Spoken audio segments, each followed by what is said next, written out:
Hi, everybody, and welcome back to the RHAP B&B for week 13 of Survivor 47. My name is Mike Bloom. Whether you want to call it part one of the finale or just the penultimate episode, the end game has begun, and we shall see if it concludes in such a massive format as the Avengers proper. And we brought together perhaps an Avengers-like panel of people to break down a big 2-hour installment of Survivor 47. Of course, I can think of no better person to talk with me alongside this episode. Puts the duo truly in the duology of this two-part finale. It is, of course, Liana Boraas. Hi, Liana.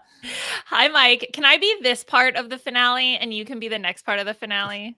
I mean, yeah, because I think, as we know, the after show is always one big enigma. And I do think amongst the two of us, that makes a lot more fitting sense. So I am more than happy to abdicate that to you, Liana. Okay, perfect. I'm glad with that distinction. Because for me, this is the exciting part. I love the final six, final five boots. As exciting as they are, they're exciting, okay? You don't lose amazing people during them. Well, you talk about loving the final six and final five boots, and I can think of two better people to bring on than the final six and the final five boots, fittingly enough, of Survivor 42. We have, a tried and true guest and someone new as well. So let me welcome in the name that you may know, familiar to this place. Of course, the great Omar Zaheer. Hi, Omar. Hello, and not mommy throwing strays already. Okay, as I was saying it, I mean it as a compliment. I think. Hello, happy to be here. Oh, no. Well, I think you're just trying to simulate the Genevie teeny dynamic, right? By just being incredibly complicated. Liana's spinning you right now, Omar. Yeah, she is spinning me, and I don't appreciate it. And also, that's why she's going to be out before the end of this podcast. And also, I'm not calling it part one of the finale or the penultimate episode. I'm calling this a double episode. Oh, 2 1-hour episodes.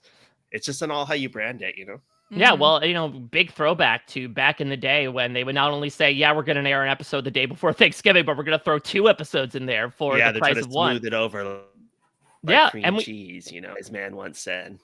Exactly, to quote a famous Thanksgiving episode. And we have decided to double up as well and bring in a brand new guest. So thrilled to welcome in for the first time from Survivor 42, Lindsay Dolashewich. Hello. Thank you for having me. It's really nice being able to be here with Omar as a top 6 and top 5 because this is going to be a little bit of PTSD from my season. So it's nice to be with some good supportive people as we unwind this entire episode. Not only that, let me reveal just how purely coincidental all this ended up being. Not only are Andy and Genevie the 6th and 5th place finishers of Survivor 47, when I got the chance to talk with them in the preseason, of course, I asked them which players do they identify with the most. Andy said Omar. Genevie said Lindsay. So, conspiracy. The stars have aligned in such a way, to have you all talk about your, assumed doppelgangers here. Though truly, I think these are two of some of the most enigmatic players we have had in the new era, for sure. I think Andy was watching my GGD streams. That's why he said me. What do you think, Liana? Is Puya going to try to get Andy in once that NDA expires? Definitely. Yeah, definitely. I mean, this cast has been really fun. I think a lot of people, if they want to come play, if Andy wants to come meet his hero, Omar, and I think we can arrange that as well.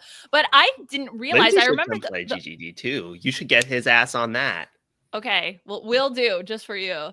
But I think what's more interesting is the Genevieve Lindsay connection, because that I didn't remember that at all. I do remember Andy mentioning Omar because to me that was a red flag. But Genevieve mentioning Lindsay, that's amazing. I love that. I mean, Lindsay, did you remember that Genevieve had said that? How do you feel about her following in your footsteps? I completely forgot that, and I love that got brought up because it warms my heart, and I really enjoyed watching her play. So I found that to be a nice comparison, even though I will say I think she composed her gameplay much better than I did. So maybe a little less of a comparison, but I love it either way. Yeah, so I want to go back to what you were mentioning before, Liana, that, again, we're sort of in you could call it Uncharted Waters, or you could just call it a rebranding. This idea of doubling up the final 6 and final 5 booths, then kind of like shifting 1 hour away from our usual 3-hour finale to then create a 2-hour finale next week. And the benefit is in the short term, in that I thought we got a very fun episode. Of course, there's a big question mark as to like, how do you follow up Operation Italy last week? And I thought we got, even with a fairly straightforward boot in Genevieve, still a lot of fun intrigue around it. But perhaps it might come at the cost in the long term, in that this means next week we are going to get Final Four fire making, Final Tribal Council, and then the after show. So, Omar, give me your thoughts on their choice, whether it be from production or CBS's perspective, to double up here in terms of like, short-term love versus perhaps long-term loathe. I mean, I think that pairing the 6 and 5 episodes, I think makes a lot of sense. I don't think you need an hour and a half for 6 people left anymore. They would have just, if there had been a 90-minute on 42, it would have just been another 30 minutes bagging on me, so we don't need that. I think it was a perfect 6 and 5 episode that they showed. I think the bigger issue, I think 4 and 3, we've seen in Survivor, they've done that as a finale for people, and it's very entertaining when there's a vote. Mm-hmm. Yeah.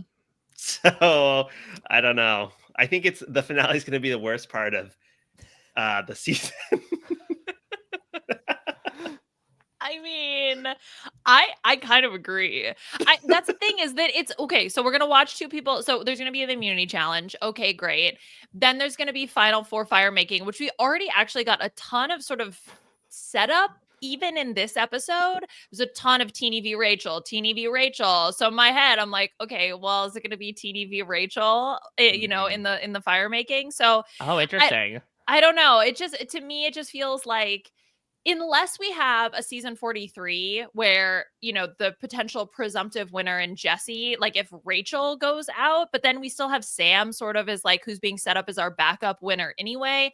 So I don't know. Like, I just don't think that there's a ton of intrigue necessarily going into the finale. I don't think so. I think there was a hint that the person making fire is going to be Santa Sooty Sue with all of the soot. Maybe that's a clue. Yes.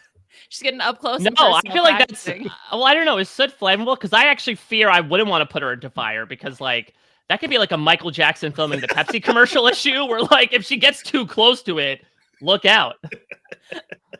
I'm imagining her just rubbing her own face, like get the soot off, like help. I don't know. I'm not a fire making expert. I kind of have a different assumption based off of this being the first switch up of having a double half finale of the 6 and the 5. Would be, in a perfect world, that I would think there must be enough like juiciness going on in the final 3 jury voting that I'm hoping that maybe there is a lot longer amount of jury questioning, which either could be maybe our assumed winner is out and now they have other people there and they need to now be able to build up that winner story to prove why they deserve to win. Otherwise, all the viewers are going to be, I don't understand why this person won. So they might be putting a lot more time into that whole buildup if that were to be the case. Or let's say the potential winner is there, but you want to have a better case with all 3, same deal. Giving all 3 people enough time to really be able to prove their case, where then the viewers are like, maybe not. I also love the jury questioning, so I'm biased on that. That's my favorite part of Survivor every time I've watched. So I'd always prefer to have more watching of those questions than half of it being just the fire making and then half of it being the finale. I completely agree on a lot of that stuff. As a fellow lover of the jury voting as well, I would really enjoy the opportunity to get more of it. I also wonder if production feels like this is a very strong cast, particularly on the jury. So this is an opportunity to hear from people more. I also wonder, now I wouldn't say this would be like indirect response to 46, which was true in the spirit of for Survivor 46, just like a hot mess in terms of people voting the way we didn't think they'd vote in multiple directions, and then not really knowing the rationale behind things until either in the after show or after the fact. Maybe they wanted to set up in an editing perspective, understanding more as to, okay, if you're voting for this person in the moment, why? Or if they're just kind of filling out time, I would much rather them do it with the final 3 than, final 4, where it's going to be a pretty foregone conclusion, where my basic assumption is, okay, if Rachel wins immunity, then I guess it's somewhat interesting, but she still has by far the best chance of winning in the final 3. If she loses, then it could become this interesting Survivor 43 scenario of like, okay, choose your champion. Who wants to be the person to possibly slay the final boss and get all that credit, a la Gabler? So I am most looking forward to the jury vote behind it. Also, because when it comes to prognosticating it all, again, I think all of us and a lot of the community are kind of in agreement that it's pretty much Rachel's to lose at this point. But again, if last season proved anything, it's that, and as your season itself proved in Survivor 42, a lot can change once you get all dressed to the nines and sit down in those jury chairs one last time. That is true. I think that I don't think the finale though is going to be that different than people thought, just because wasn't the first hour of the finale the final 5 vote anyways, and they've just shortened it to 2. So I feel like it's going to feel very similar, except less satisfying because there's no actual voting out. You know, I think a final 2 would be great, but apparently not. Yeah, that's actually a really good point, because it traditionally was a 3. I mean, at least in the most recent previous years, a 3-hour finale, right? The first hour was the final 5, and then the second 2 hours were all of the things that are going to be in this finale anyway. So yeah, all the fixins. I guess it does make sense. Lindsay, I love that theory for the jury. I'm also hoping that that's what happens, because then that will add at least more levels of intrigue, or even if it ends up being still a Rachel victory, we can maybe get more explanation as to why people voted the way they did and just get a little bit more clarity, so we don't have to wait until post-season interviews to try to understand how people are thinking. Though if I were the business savvy players that some of these new era people are, I would actually be a little angry if more of my rationale was being shown, because I feel like how much of a person's postseason cameo earnings are from people writing in and being like, here's $15. Can you explain to me why you voted for this person? Or why somebody else voted the way exactly. What other way to make a side buck? I don't know. I think people are still going to have intrigue, but I think the interesting... Okay, can I give a hot take about the jury? Oh, always. Please. Yes. I think that while the old style questioning one-on-one was far more entertaining, that the new style of a panel results in a more informed decision and a better winner. Oh, go on. I just felt that, when you get up there, you soapbox for, whatever, you don't really get to, it's one-on-one. It's more about the juror than it is the finalists. And that can be very entertaining when the jury is mad. However, I don't think it really gets to the root of the game. But when it's structured as strategic, social, physical, and it's a whole panel that is asking questions specifically about those aspects of the game, our final tribal was like 3 hours, was it not? Yeah. And we really delved into every one of those aspects to make an informed decision. So I think that is a better way to result in an informed juror decision, as long as the people are open-minded going into it. Yeah, I like that too, because I did feel like way back in the day, it was kind of like, as long as you knew how to say the right thing to that juror for your answer, it kind of was like you had your moment to kind of win them. So I do like it being more broad, where you really need to sell it to the whole panel. So I agree with you. I do like that better. Mm-hmm. I think it's less entertaining, but yeah, maybe entertaining. I mean, I don't know. It depends, because like questions. Because like everyone asking a question. Yeah, and I do like sometimes now that you get a bit of like, obviously with the more exclusive dynamic, you couldn't get many comments from the peanut gallery, because the assumption, or maybe like the actual production mandate, was like, you'll get your time to stand up. Like let's give this person their time. But I think if we get the old jury question format, we don't get like the 3-way arguing of the Janus last season. That's where true. They're just all going back and forth, and like Kenzie and Q were arguing, and she asked Tiffany for a clarification, and Tiffany's in the corner timing all the answers. Like, I think depending on the cast, and I think now that these casts have gotten used to this dynamic, it's become a little bit more of like a more round table, maybe Liana, a bit of like a thesis presentation to a group of people, as opposed to like what it was the first couple times they did it, which is like, okay, I guess we're supposed to sit here silent and people will have to wait for Jeff to bring up the part of the rubric that we're supposed to represent. They should have given us a rubric. I would have loved that. Little categories: outwit, outplay, outlast. I wanted to bring a notepad with everything we went over during like the Mm. whiteboard behind the scenes before we got there, and I could not bring that. I was like, I'm not going to remember all these things. I have a list. Oh, of that's things interesting. I want to know, and if it doesn't get answered, I'm asking it. Because I've Yeah. heard mixed things as to whether or not production lets you talk about the game while you're at Ponderosa. Was that something that you were able to do? Was it something that was like reserved for the night before Final Tribal that you went into a boardroom and just, did a SWOT analysis of all the final three? I don't know when people weren't talking about the game. Like that was literally, I think, the only thing I talked about the entire time. All you are doing is debriefing. I remember, I don't know if it was the night before or two It nights was the before. night. I think it was the night before. Oh no, Yeah, the night Jonathan came in.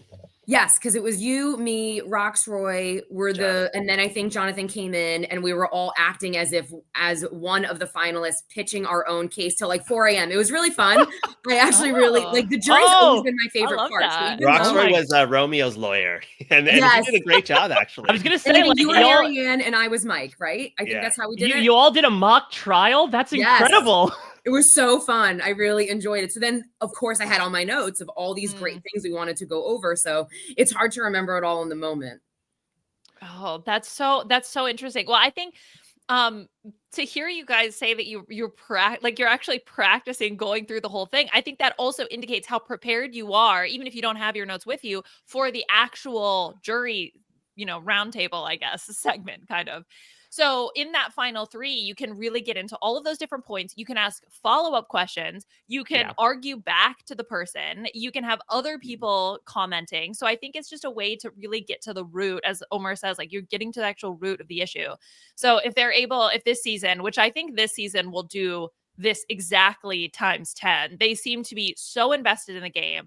This group is so into getting I into bet the you dollars to nitty-gritty. donuts, Andy is already running like an algorithm the night he gets voted out as to like, okay, this is hope the so. game. Plug in number of immunity challenges divided by number of times they were blindsided. It's better because honestly, a bitter jury is definitely not that entertaining. So it's nice. I have a poltergeist in my apartment. So sorry, I have no lights all of a sudden. There's been back and forth. I know no one can see this as they're listening, but my lights keep flickering and now they're dim. Don't mind that, but going Are you on. safe? I have a random question to ask you, Omar, because this is still kind of piggybacking off of last week, but obviously a lot of conversations as to was Operation Italy the best New Era move, the best episode of the New Era, and there are obviously a lot of other episodes of contention, one of them being, of course, Your Blind Side. From your perspective, are you like, how dare anyone try to one-up my episode? Or are you like, good, the more people that like don't highlight how I got blindsided, the better? I mean, I think that's a good question. I think it's I think it's more nuanced than just a yes or no. Like, I think that my vote out was presented as a very one-sided effort, like it really looked like it was 100% Marianne. And I still think she was the most responsible for it, but there were parts that Jonathan and Mike played that were not really shown or highlighted just because it wasn't important to the end story. Because going into Final Tribal Council, there was still some question mark as to who the true ownership of my vote out was. There was contention about it, and it was cleared up at Final Tribal Council for sure, in my opinion. But I think that it was more a collaborative move than was displayed on the show.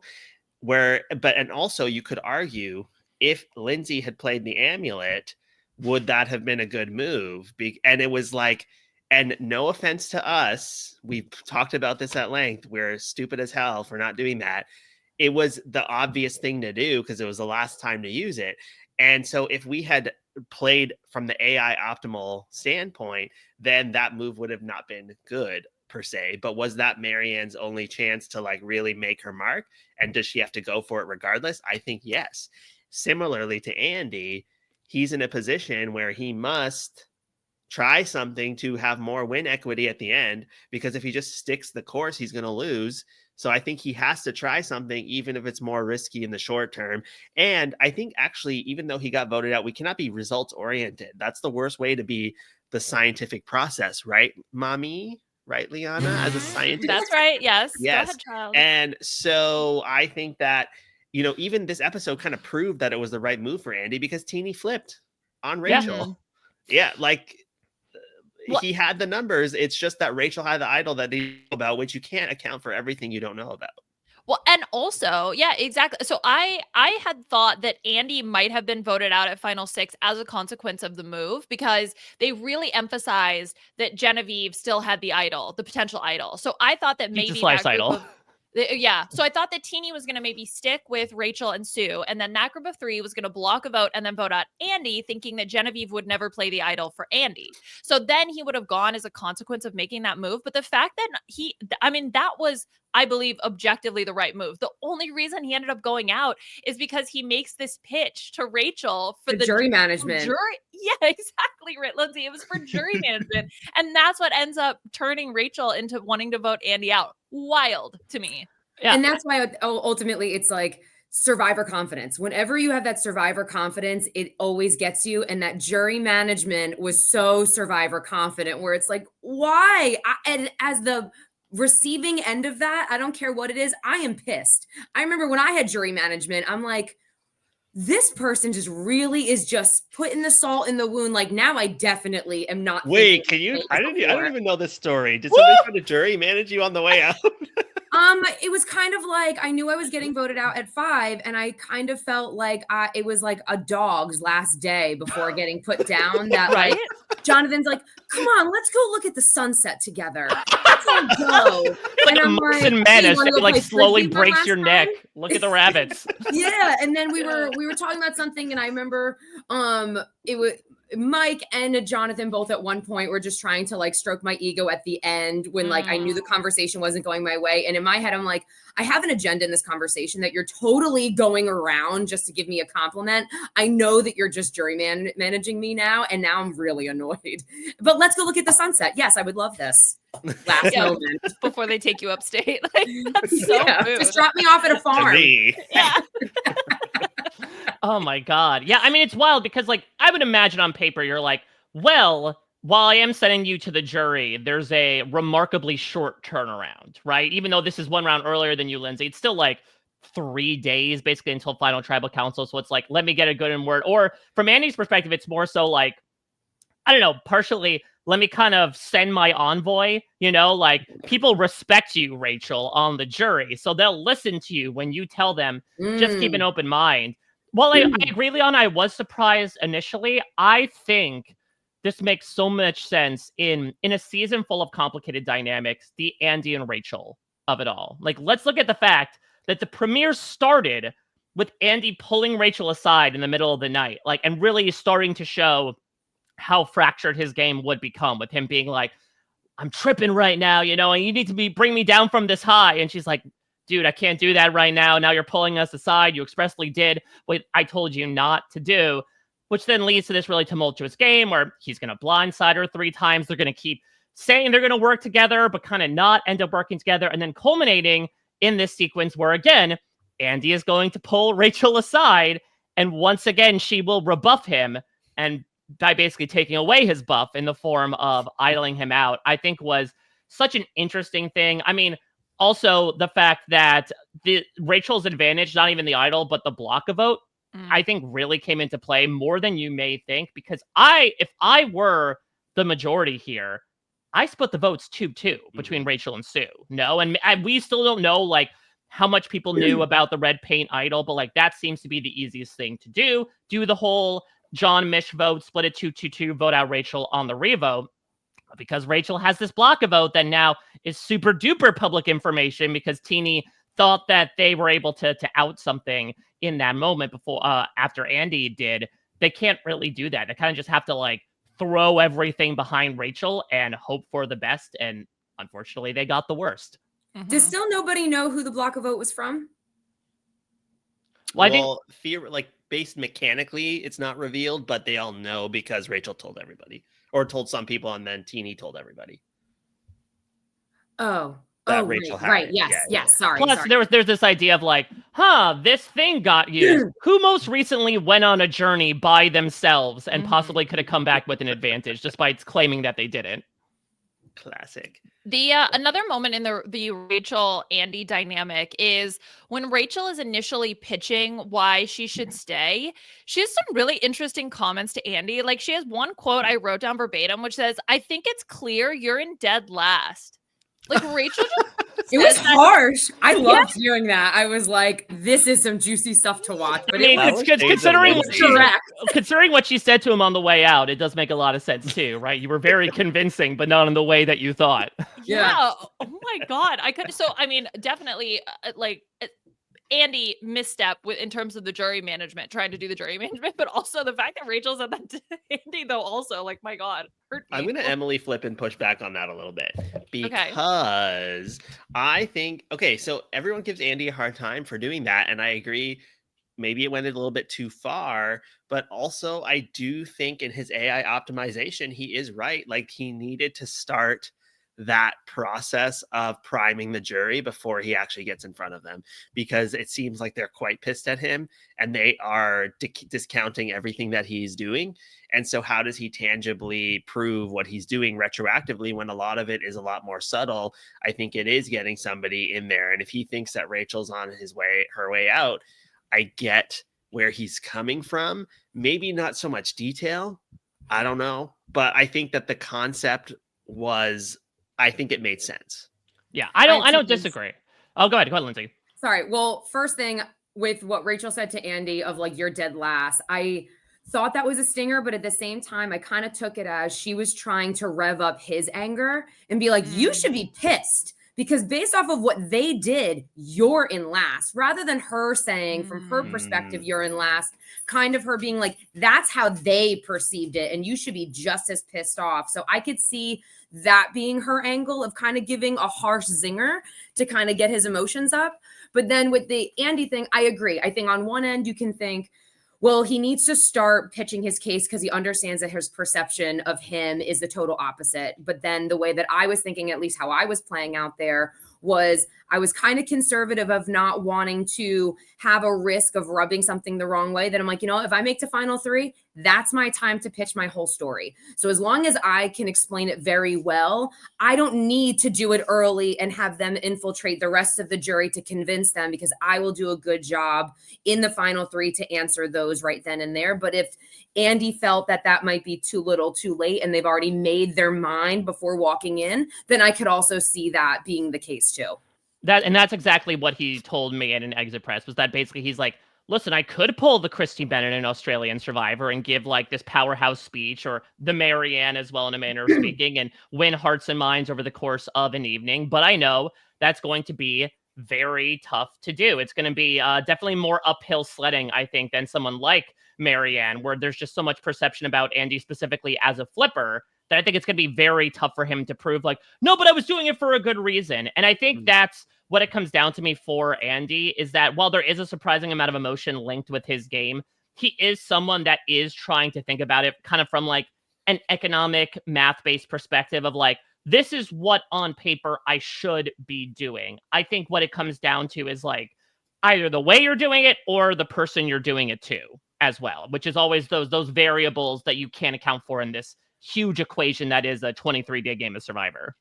I think for me, it's like, I understand the logic behind doing that. I think it's the way that he did. I mean, we didn't see everything, but some of the quotes were also just a little bit awkward. So like, for example, he told Rachel, yeah, you'll be on the jury, but I want you to respect my decisions. To me, like, that comes across as like very harsh. It's essentially saying you're going on the jury and I need you to do this, instead of like, hey, let me advocate for why I think I did a good job. It's like, I'm telling you to do this. And that's a very different, it is trying to do the same thing, but it's essentially telling someone to do something versus just advocating your point and then letting them like run with that and make that decision. So we didn't see the full conversation, so I don't know. And again, it was convincing, which is why it got her out. So maybe he was never going to win by trying to do this anyway. But I think I'm just someone who's like hypersensitive to the way that things are phrased, and sort of how you phrase things really impacts how that information can be received by others, even if the intention is exactly the same.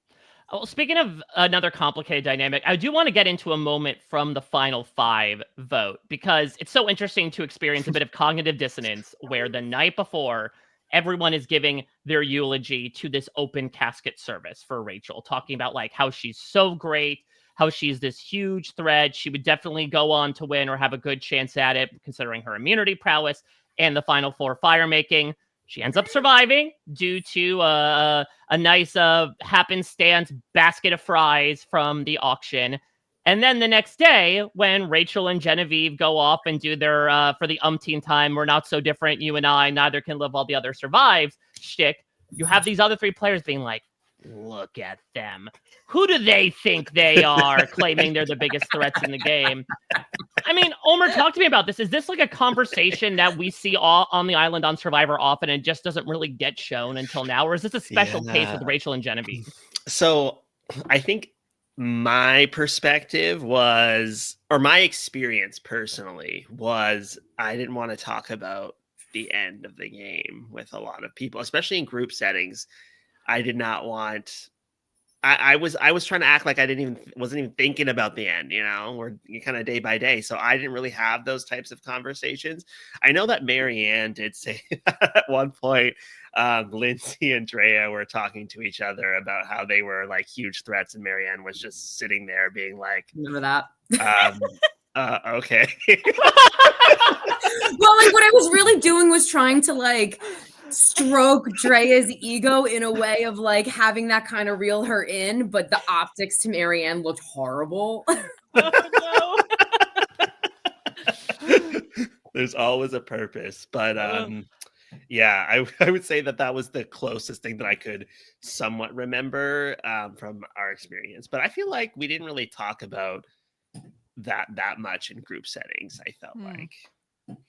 Yeah, no, it was more so like who for me, it was more so who I felt was very, I guess, like boisterous about like being in control of the game. Like there was a point where I felt like Hai and Drea were always pulling aside, chatting about stuff. And I'm like, they were on two different tribes. The only connection the two of them would have is the amulet. And I have the third one. Why am I not in on this conversation? But the two of them seem really chummy. And it felt like they were kind of like, yeah, we're in control of what's going on. So that was more of a vibe I had, not so much of like, we're going to win. We're the final two. We control the game. It was more that in the middle of the game that I felt. Yeah, that's the Asia analogy that you brought up, right? Of, it's the group chat of three people, the amulet people, and then you see the two of them having lunch together, and you're like, why did you not fire this off in the group chat for all of us to hang out together? I feel like we should put on our invisibility cloaks. We said Voldemort too many times now. I know. I did kind of want them to try to figure out who was who. That's the thing. Like, who did they think each one of them is? Which one's the Harry Potter and who's the? No. Is it more Canadian to be like, oh, I'm the nicer one, I'm Harry Potter, or is it more like, oh, you know what? Actually, you can be Harry. It's okay. I'll be Voldemort. I'll take that on me. Oh, you know what? Genevieve I forgot. Want to be Voldemort? Is that bad? I'm not even gonna lie. I forgot that was a line in the story. My statement referred to something else. But well, I do think that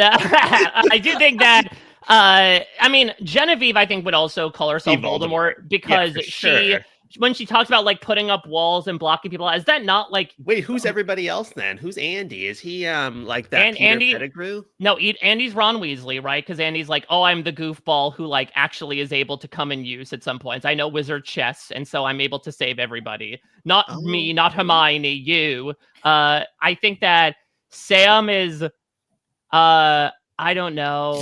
Neville Who's Longbottom? Neville? Yeah, who's Neville? I thought I guess could be Neville. Andy could also I was be thinking Neville. Andy is Neville too. Okay. I think Sam could be, God, now the names are escaping me. Robert Pattinson's character.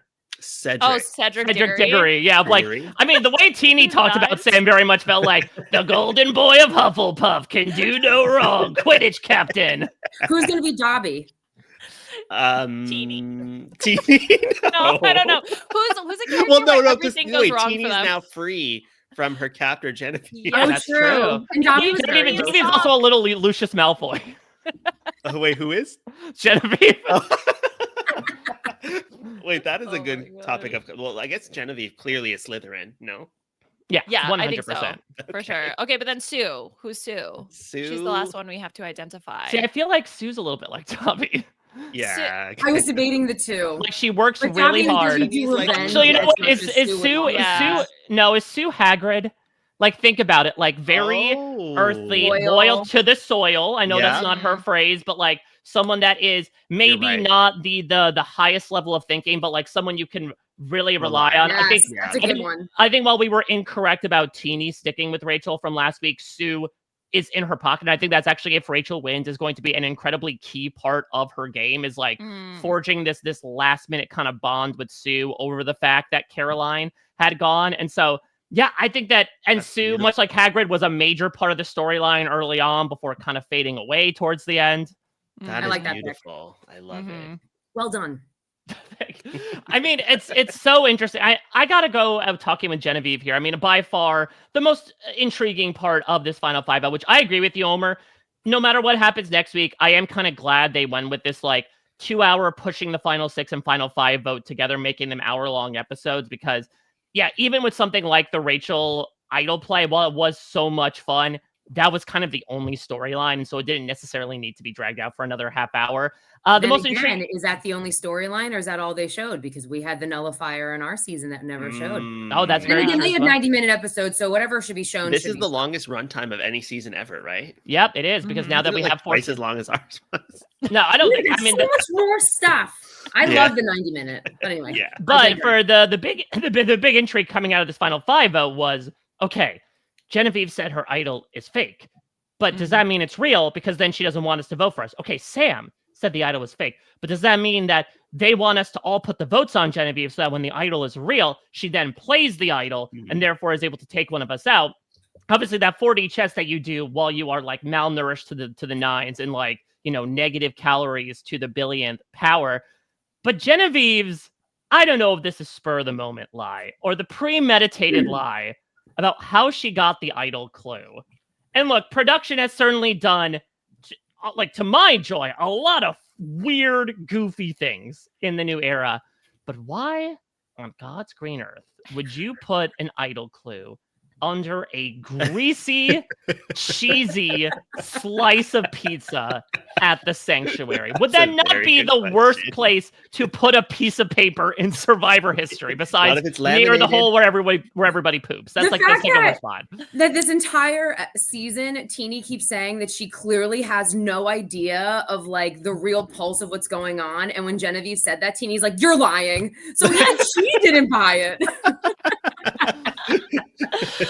Oh my gosh. Yeah, that was bad. That was really bad. And Genevieve, you had, I mean, granted, it's all rushed, you're malnourished, like I get that, but you had time to think about what the They had a lot of story time would at the be. You know what I sanctuary, mean? yeah. And that's what you came up with? Ooh. You know, I wouldn't have picked up on the grease issue.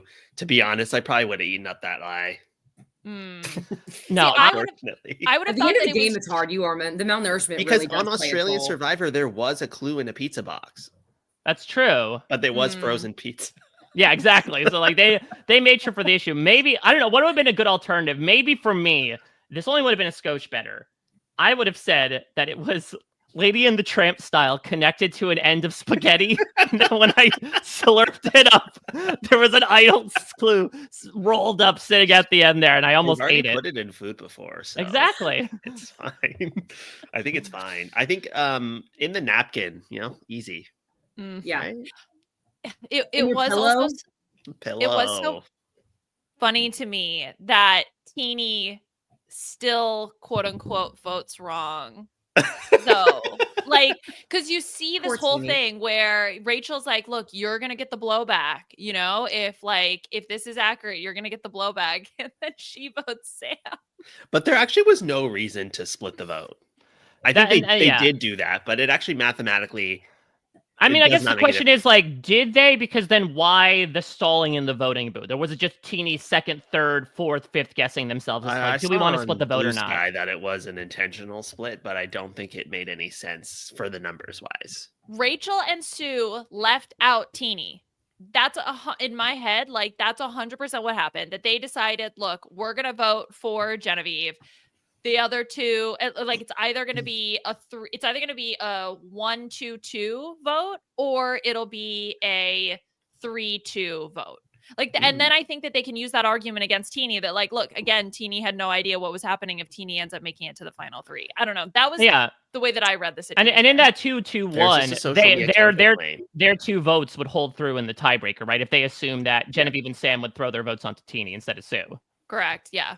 And Sue plays her idol anyway, so she would, even if the votes were on her, she would nullify them. That's what I'm saying. Those 2 were guaranteed safe. So to them, they don't really care all that much, right?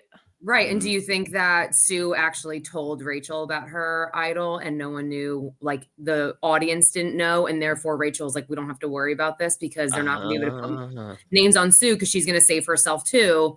So I did love that as well, that Rachel finds Sue digging at the well furiously and is like, oh, poor baby. Let me let you down gently here. That was such a tender moment. I felt like Sue's hands were shaking, like, I don't know what else to do. It's okay. It's over. All I know to do is look for idols and make a fire. I'm trying one of the 2 things. So I mean, it's a good question though. I'm trying to remember. Obviously, it was a long episode. I think Sue did tell Rachel. Did she tell Rachel about the idol on screen or no? I don't believe on screen. I was more insinuating like behind the scenes because I told Omar about my amulet well before when it was aired on TV. I'm trying to remember what was Rachel's reaction when Sue played it, because like there was surprise on Sam's face. There was surprise on Teeny's face, though. To be fair, Teeny could have been told this days ago and didn't believe it, and now actually does.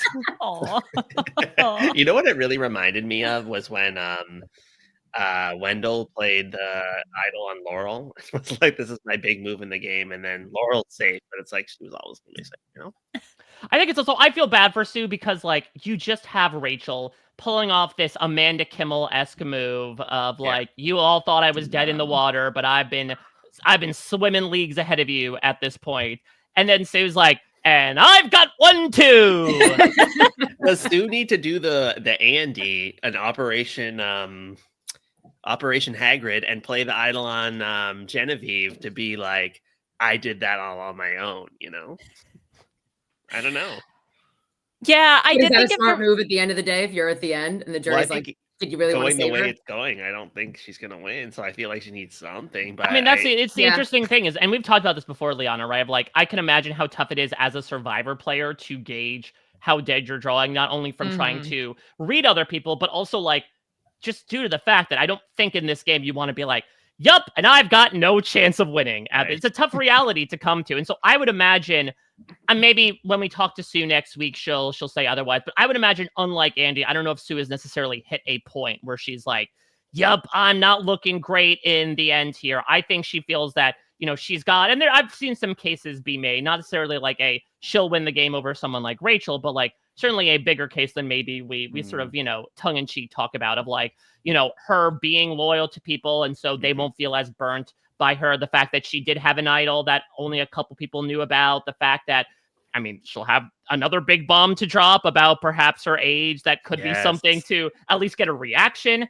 out of people. So I would imagine in her headspace right now, she is while she's happy to blow smoke into the fire, she's not willing to blow smoke up anyone's asses at this point and play an idol on Genevieve. Also, she's just not willing to do some stuff for the $1 million, and that's fine. You know, she wants to play the game that she wants to play. So maybe that's just not in her. Maybe her important goals are just doing what she wants, like Cartman. She does seem like she's very much hates like, Kyle, whatever, I do what I want. Yes, that's exactly right. Hates Kyle. One, she explicitly said at the beginning of this episode that she wants to rip Andy's head off his shoulders. So maybe she is interested in murder. I just love the fact that she had to like clarify on Twitter. I've never murdered anybody, and I have no plans. Is that what she said? She did that. She did that during the Kyle montage. Yeah, so it was almost like a preemptive of like, oh no, what did I say about Andy? Oh god. I love her toughness though. Like I really do love her grit. And she is strong. From the gate in the very beginning, I was like, this chick has all of it. She's so strong. So I give her so much credit for that. And with her background of owning a flight school, I mean, I don't think anyone knows that about her. Did she even acknowledge and say that? I don't think she told people because Tiana didn't know. And there was lady pilot on lady pilot violence this season. Just crazy. So I think that will be the shock to the jury if she makes it to the final 3 is like what her background is, what she's done. And that might just show some like layers to her of what she manages back at home outside of the game. It also does depend on how open-minded the jury is. Like, I feel like sometimes they go in fully decided on what they're going to do, and sometimes they are truly open-minded. And I feel like from our experience, there were some people that were like going to vote the way they were going to vote no matter what. And then other people were even going to give Romeo a chance. So it really just like for us, we were like, we need to hear X, Y, and Z from Romeo. And did Roxroy just give that good of a pitch as his lawyer the night before? It was pretty good. He did a great job. It was like, Romeo spent his whole career building other people up. So that's what he had to do in this game to fall into the background. And I was like, oh, like if he can like pull that off and the other two kind of mess up, like King Romeo. Not gonna lie, I think one of the reasons why, I mean, listen, Ponderosa in your season is a touchy subject, but I think that, maybe one of the reasons why we needed was to see Lawyer Roxroy is a version of this man that I didn't think I needed to see until you described him right now. That sounds incredible. Yeah, and maybe if we had a Lawyer for Sue, we would get something similar. I'm excited. Yeah. Maybe. See, I would say Gabe. I would say Caroline, but Caroline is kind of the world's lawyer. Like she's more of a public defender, and that she'll be like, "Give me, you're tired." She's the Statue of Liberty, being like, "Everybody's great. You all did a fantastic job. If I could spend the $1 million 3 ways, we could." Yeah, she looks like Laurel from The Challenge, but she's like the opposite. Yeah, she does. She does look like Laurel from The Challenge. She's like Laurel's Horcrux, where it's like she represents all the goodwill that was taken out of Laurel to become the competitor that she was. I did briefly go back to look at the reaction when Sue plays her idol, and it's very difficult to tell. Rachel essentially looks at the jury. So Rachel kind of like smiles and looks at the jury to gauge the jury's reaction. Genevieve is smiling at Sue. Sam looks just depressed, and Teeny's not in the shot. So, well, I think that's fun because every time an idol gets played, Sam was so downtrodden when Rachel played that idol. He thought it was him, dead to rights. So maybe he just blanket assumes like, oh no, now this is Final Destination. Now it's me this time, finally. Wait, what was your reaction, Lindsay, when Romeo played the fake one? I don't remember. I mean, we all were like, it's not real. There's no way that's real. You've been the backup vote this whole time and you never played it. Come on. So it was more like I gave him credit for it, but I think we were all, because like you're not supposed to show any reactions on the jury. So I think everyone had to really hold it in. You were still in the game. No, he played it. Didn't he play when it you were going home? That was my vote? Yeah. Felt like I saw that from so far away as if I was on the jury. You basically were already on the jury. Yeah, you were. I was on the jury. Yeah, that's how they were treating you. Right, Jonathan and Mike treated you like a juror already, so that's why you were already coming in from a juror. Oh, no, I do remember when he did that because I'm thinking like, oh, that was so annoying. Like I was so just more annoyed of myself going home that I'm like, look at the charade. Whatever. Can you track then what's everyone's reaction to when Genevieve like kind of meekly holds it up like, I told you it was a fake. I told you it was fake. You try to play it just for the ultimate dramatics. I feel like you go as far as you can. You stand up, you give it to Jeff, and then you turn around and throw it in the fire. Yeah, you're like, you know what, Jeff, I'm going to do this for you. Like, it's sort of like when Rome got to sit in Jeff's seat. Like, I've always wanted to throw a fake idol into the fire, Jeff. Can I do it? Yeah. She had all of lockdown to think of that. That would have been What do we think about Genevieve? Because again, I do feel like now listen, whether it be from a vocal perspective, a mannerisms perspective, she's earned comparisons to Parvati, to Kim. But again, like I can't help but think about how her emotional trajectory seems to be the exact opposite of a lot of people, where they come in being like, oh my God, it sucks so much just to kill people's dreams. And then by then you're like, yes, burn. Genevieve's the exact opposite, where she's like, oh no, I haven't made any friends. Oh, this is terrible. And then like hugs on the way out. It is such an interesting trajectory compared to, especially in the new era, a lot of the other people around her. I guess Lindsay's the Genevieve whisperer. What do you think? I mean, but this is where I feel like we're kind of the opposite, because I felt like I really was trying to make really strong personal bonds and connections the whole time. And that was a little bit made it like I understood her difficulty, because that was a difficulty I had, which was to my demise. Wow, that might have been difficult for her too. So she was proactive to avoid that scenario while I didn't.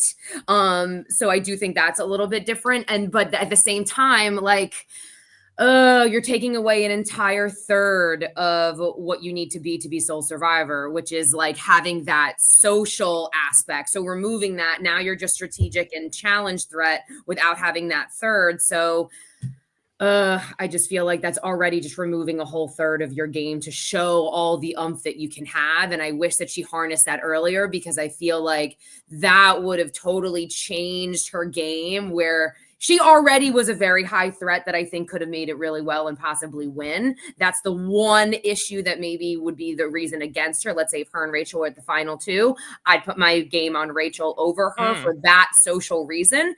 But if she figured that out early, like how Gabler figured out his issue early on in the game and then resolved it, I think she's a powerhouse winner. Yeah, I think that Genevieve is one of the most unique characters they've ever had on the show. And I've heard these comparisons to Parvati, to Kim Spradlin. I think early on I saw the Kim a little bit more than Parvati. I never really have seen the Parvati comparison. I think it's a very much a vocal timbre thing, the way she speaks. I don't even hear that. But nevertheless, I feel like it's rare to go 800, almost 800 people have played this game now, to find somebody that is so uniquely different than almost everybody else that's played. In her journey, it's so different that I think it is, doing Canada proud. She did the prairie provinces, she illuminated the prairies, so that's great. But I feel like she what was I going to say? I really liked actually the way they started her story, which was a nothing burger, to then all of a sudden come out of nowhere and be like this dragon. I kind of like that, because it didn't go on too long. It wasn't like a Natalie Bolton that was the whole season. It was just a little bit at the beginning, and then we were really surprised. It's rare that we as an audience are very surprised, and so I felt like I was constantly surprised by Genevieve and the game she was playing and the edit she received, to where I think she was one of the most enjoyable people of the whole season. Yeah, this is. Go ahead, Liana. I would love to see her back. Like, I would love to see what a Genevieve 2.0 looks like. I can understand also, though, how people feel like narratively, perhaps her story is done, like that she got a lot out of the season. She lasted till final 5. Like, I could see that. But on the other hand, giving her a chance to kind of go back, reflect, think about how she played the season. How does someone, because I think she seems like someone who would be able to change and really be able to alter the way that she plays her next time out there, which is why I would like to see her back. Yeah, that's what she communicated with me. If I asked her, like, between Genevieve the player and Genevieve the person, who are you bringing to a second time out? And she basically said, like, okay, now I realize that, I can hurt people's feelings a bit, and that I can also bring them. And basically, like, the kind of final resting place she got to by the time she reached her final resting place, it was just more so like, by the time she had done that, she had already kind of burned so many bridges with so many people that she couldn't really work on those relationships. This time she would be able to, I think, come in with, yeah, I can blindside people, but also I'm not afraid to build bonds and hurt people's feelings too, because it is a game at the end of the day. Yeah, and I think I will say that I did relate to Genevieve's journey in one way. It's just that it happened more off camera, because the thing is, she's blindsiding people and they are telling her to her face, like, in the moment, that really hurt. And then that really affected her and questioned everything she was doing. I was kind of doing that, but I didn't really get that until after I was voted out. And then I was like, oh, regret everything I did. So then that is like, I understand that kind of mentality. It's just that she had it during the game, which I think would have been a much bigger mind F than having it after you've already played, Yeah. Well, and early with Keyshawn, the ghost of Keyshawn constantly showing up. Lindsay's poltergeist is Keyshawn. Yes. The sixth member of the final 5 just showing up being like, Genevieve, look what you did to me. It's so interesting, because like what almost Genevieve's arc to me, to your point, Omar, it's almost scripted to me. Like, it reminds me of a Tony Soprano-esque anti-hero, where they start off and you're like, wow, you're doing a lot of bad things. And it's like, but there's more in there, they're not necessarily, they're doing it for good reasons, or they have regrets and psychological complexities around what they're doing. And we're, maybe by the end of the series, they don't want to be a mobster anymore. They don't want to do those types of things. And so to watch Genevieve's arc, I agree, Liana does feel fairly complete for this season, but would be really interested to see how, like, her general digestion of Survivor as a game, which was as graphic as it is, kind of a reverse digestion of how a lot of players typically go through this game. Yeah. How Birds she do would. that. What, really? Well, they What'd you can push stuff backwards a little bit. You know? Wow, talk about defying gravity. Yeah. Hold some space for that. I was thinking in general too, like if we're going to expand this to any player that's going to go back to season 50 or just in general, like any returning player, it makes me think, like, as we're talking of like, okay, like if I was Genevieve, like how I would play differently. And I think the other layer of what I would say would help her feel confident in changing the way she plays is also the aftermath. Like now the game is over. You've spoken to all of your castmates. You see who's still pissed off, who isn't, and being like, okay, as much as that would have stung in the moment, everyone got over it or they didn't. And that also kind of helps you not put as much weight to hurting people's feelings when you go back in and play. But alternatively, I think it also goes to whatever PTSD each player has had when they left the first time, that might be haunting them the second time they play. Because I could see the opposite for a player, however their backlash was with their castmates, and then getting kind of more emotionally sucked in the second round. So there's just so many complexities to any returning players. I think it's so fascinating and an entirely different realm of playing than walking onto the beach with no one knowing anything about you and your gameplay. So I think no matter who would go back, there's a chance of complexity of different gameplay based off of their past experience. Well, the good news is Genevieve's already been haunted, right? She already has that experience with Keyshawn's spirit. So it's like, great, my past has already been living rent-free in my head. This is just how I've lived the past week in the game. Maybe it seems like Lindsay's light got brighter. Maybe the poltergeist likes what she's saying, and when it hope doesn't so. like what she's saying, it goes dim. Like we should track that. Is the poltergeist a casual? Casual? Is that what you said? You cut out right there. Yeah. Of like, what does the poltergeist think about Saul? Does the poltergeist like the Saul? poltergeist It just dimmed a little bit. Yeah. Is it a Saltergeist? All right, well, let's get into, on that very stupid transition, into some of our preseason predictions on these two boots, because they were big ones, big characters, big players. But did we assume that would be the case preseason? Let's start with baby Andy. Wait, should I judge Andy and she judges Genevieve's? Oh, that'd be fun. Let's do that. Yeah, let's do that. All right, Liana. Yeah, okay. Well, this might not matter, but all right. So I had Andy as technically pre-jury, but the fake merge boot. So I said that Andy had shot out of a cannon energy as soon as his feet hit the beach. Unfortunately, his enthusiasm and obsessive personality rubbed his tribe mates the wrong way, leading to him being alienated from the tribe. However, once he settles into a flow, his charm and disarm strategy, coupled with his challenge strength, get him back into the good graces of the tribe.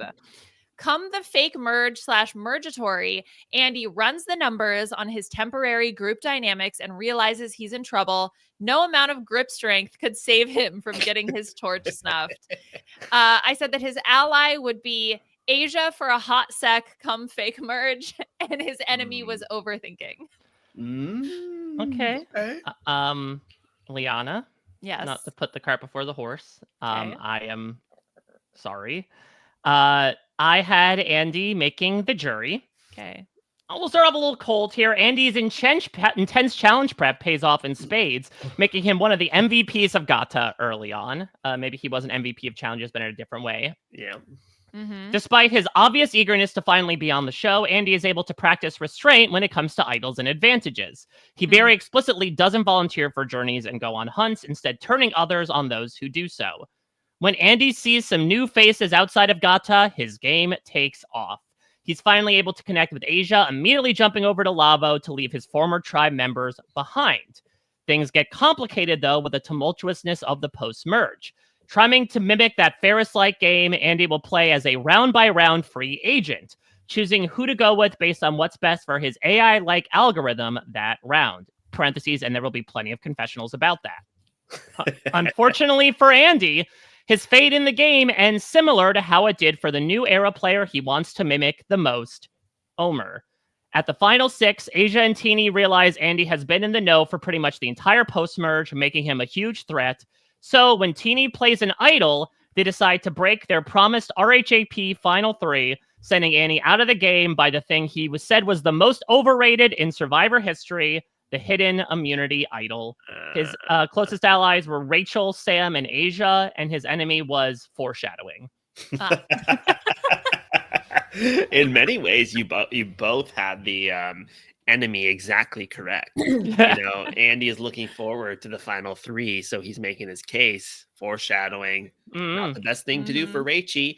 And then overthinking. I mean, I think we've seen that, So very good, but ultimately it was the Bloom that will get the point. I think Mommy knew. She knew. I know. That's why I tried to do some jury management and apologize to Liana ahead of time. No. I get it. My predictions have been off. Mike and I were in lockstep for a while, and then somehow we just started to completely. We're really like Rachel and Andy. We're like at the merge. We just kind of deviated and never came back together. Well, that being said, I'm gonna give you. I think this one's gonna be a bit of a freebie here. Not to put the ball in Lindsay's court too much, because this was. Oh no. This might be bad across the board. This might actually make her job harder than we thought, because unfortunately, I did have Genevieve going out pre-jury. I said, despite Genevieve's self-admitted lack of outdoorsiness, she'll get a few noticeable reactions and confessionals as she stands back and watches how seemingly adept the other Lavos are around camp. When Genevieve sees Rome out looking for idols, she'll trail him, intending to either catch him in the act or try to enact her preseason plan of sabotaging the Beware Advantage challenges. This sketchy activity, though, brands her as a danger to the majority alliance. While definitely seen as the outcast of Lavo, Asia and Teeny bring her in on a women's alliance on the side, and it's able to keep her safe when she's presumed dead in the water at her first tribal council, but she is deemed more reliable than Keyshawn. The Baldur's Gate aficionado, however, is not able to level her game up when the swap hits. Left on a tribe with Asia, Genevieve feels confident enough to begin to make cross-tribal connections, spilling the secrets of what happened the first week on the island. One of Asia's biggest assets becomes a liability, so she disbars her own personal lawyer by blindsiding her at their next tribal council. Genevieve will have one of the most low-key, oddest edits during her handful of episodes on the show. Of course, she is branded an internet darling and a must-return contestant for season 50. Okay, I mean, it wasn't that God. Her closest allies were Asia and Teeny, and her enemy was herself. This is like Mike has a pair of 3s, but I have a pair of 2s. Like, that's how it feels right now. Okay, so let me read mine. I also had Genevieve pre-jury, which, by the way, very happy to be wrong on that. Yeah, I'm so very happy much so. We got to see her play more. So Genevieve formed a tight bond with Keyshawn as soon as their feet hit the beach, but failed to form any tight emotional bonds with the rest of the tribe. This left her and Keyshawn on the outs when Lavo goes to their first tribal council. Okay, so this is what we're talking about. With Liana and I were in lockstep as to how Lavo would be initially. Yeah. Being the savvy corporate lawyer she is, Genevieve recognized her position and decided to roll the dice on her shot in the dark. Despite all her practice playing Baldur's Gate 3 before coming out to play Survivor, the roll doesn't hit and Genevieve is sent on the pre-jury trip. Her ally was Keyshawn and her enemy was the shot in the dark.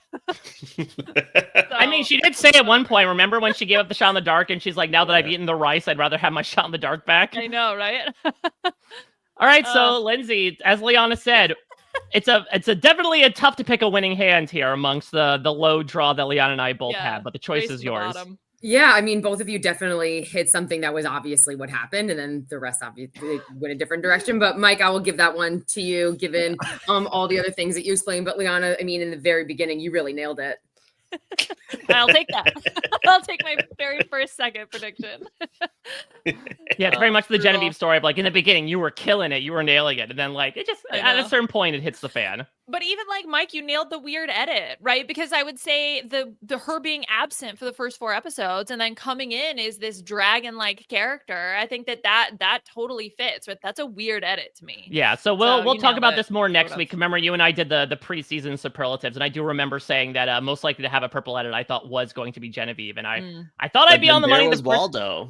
Yeah, exactly. Like, I mean, it's interesting, Lindsay. Again, another comparison between the two of you is I feel like there was so much discourse in season 42 of like, who's Lindsay? Where's Lindsay? And that obviously wasn't the case by the time you were both voted out in 5th place.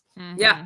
Yeah, it's interesting. That's why, like, after my season and knowing my story and then watching, I have such a different perspective of having such a strong judgment of each player. Cause I'm like, there's a lot they probably didn't show us. So I know that they're trying to lead a certain agenda and storyline, but who really knows who's really working a lot of the stuff? Cause you have to fit in everyone's story. So it's interesting. I will say that I think that is much better in the 90-minute situation than it was. I think in the 60 minutes, it was so easy to bury people that were very important. Like Yeah. the first 8 episodes or 7 episodes really did not showcase Lindsay at all, but she was like a very big part of what was going on. And that was very odd to see. But then obviously it finished with very strong, you know. Well, thanks. But yeah, that's a part of the reason why I'm a little bit personally offended that we didn't get 90 minutes. Cause I'm like, there's so much more to tell. Yes. I was there. Do the recut. Yeah, exactly. Yes. Except on the final 6 episodes.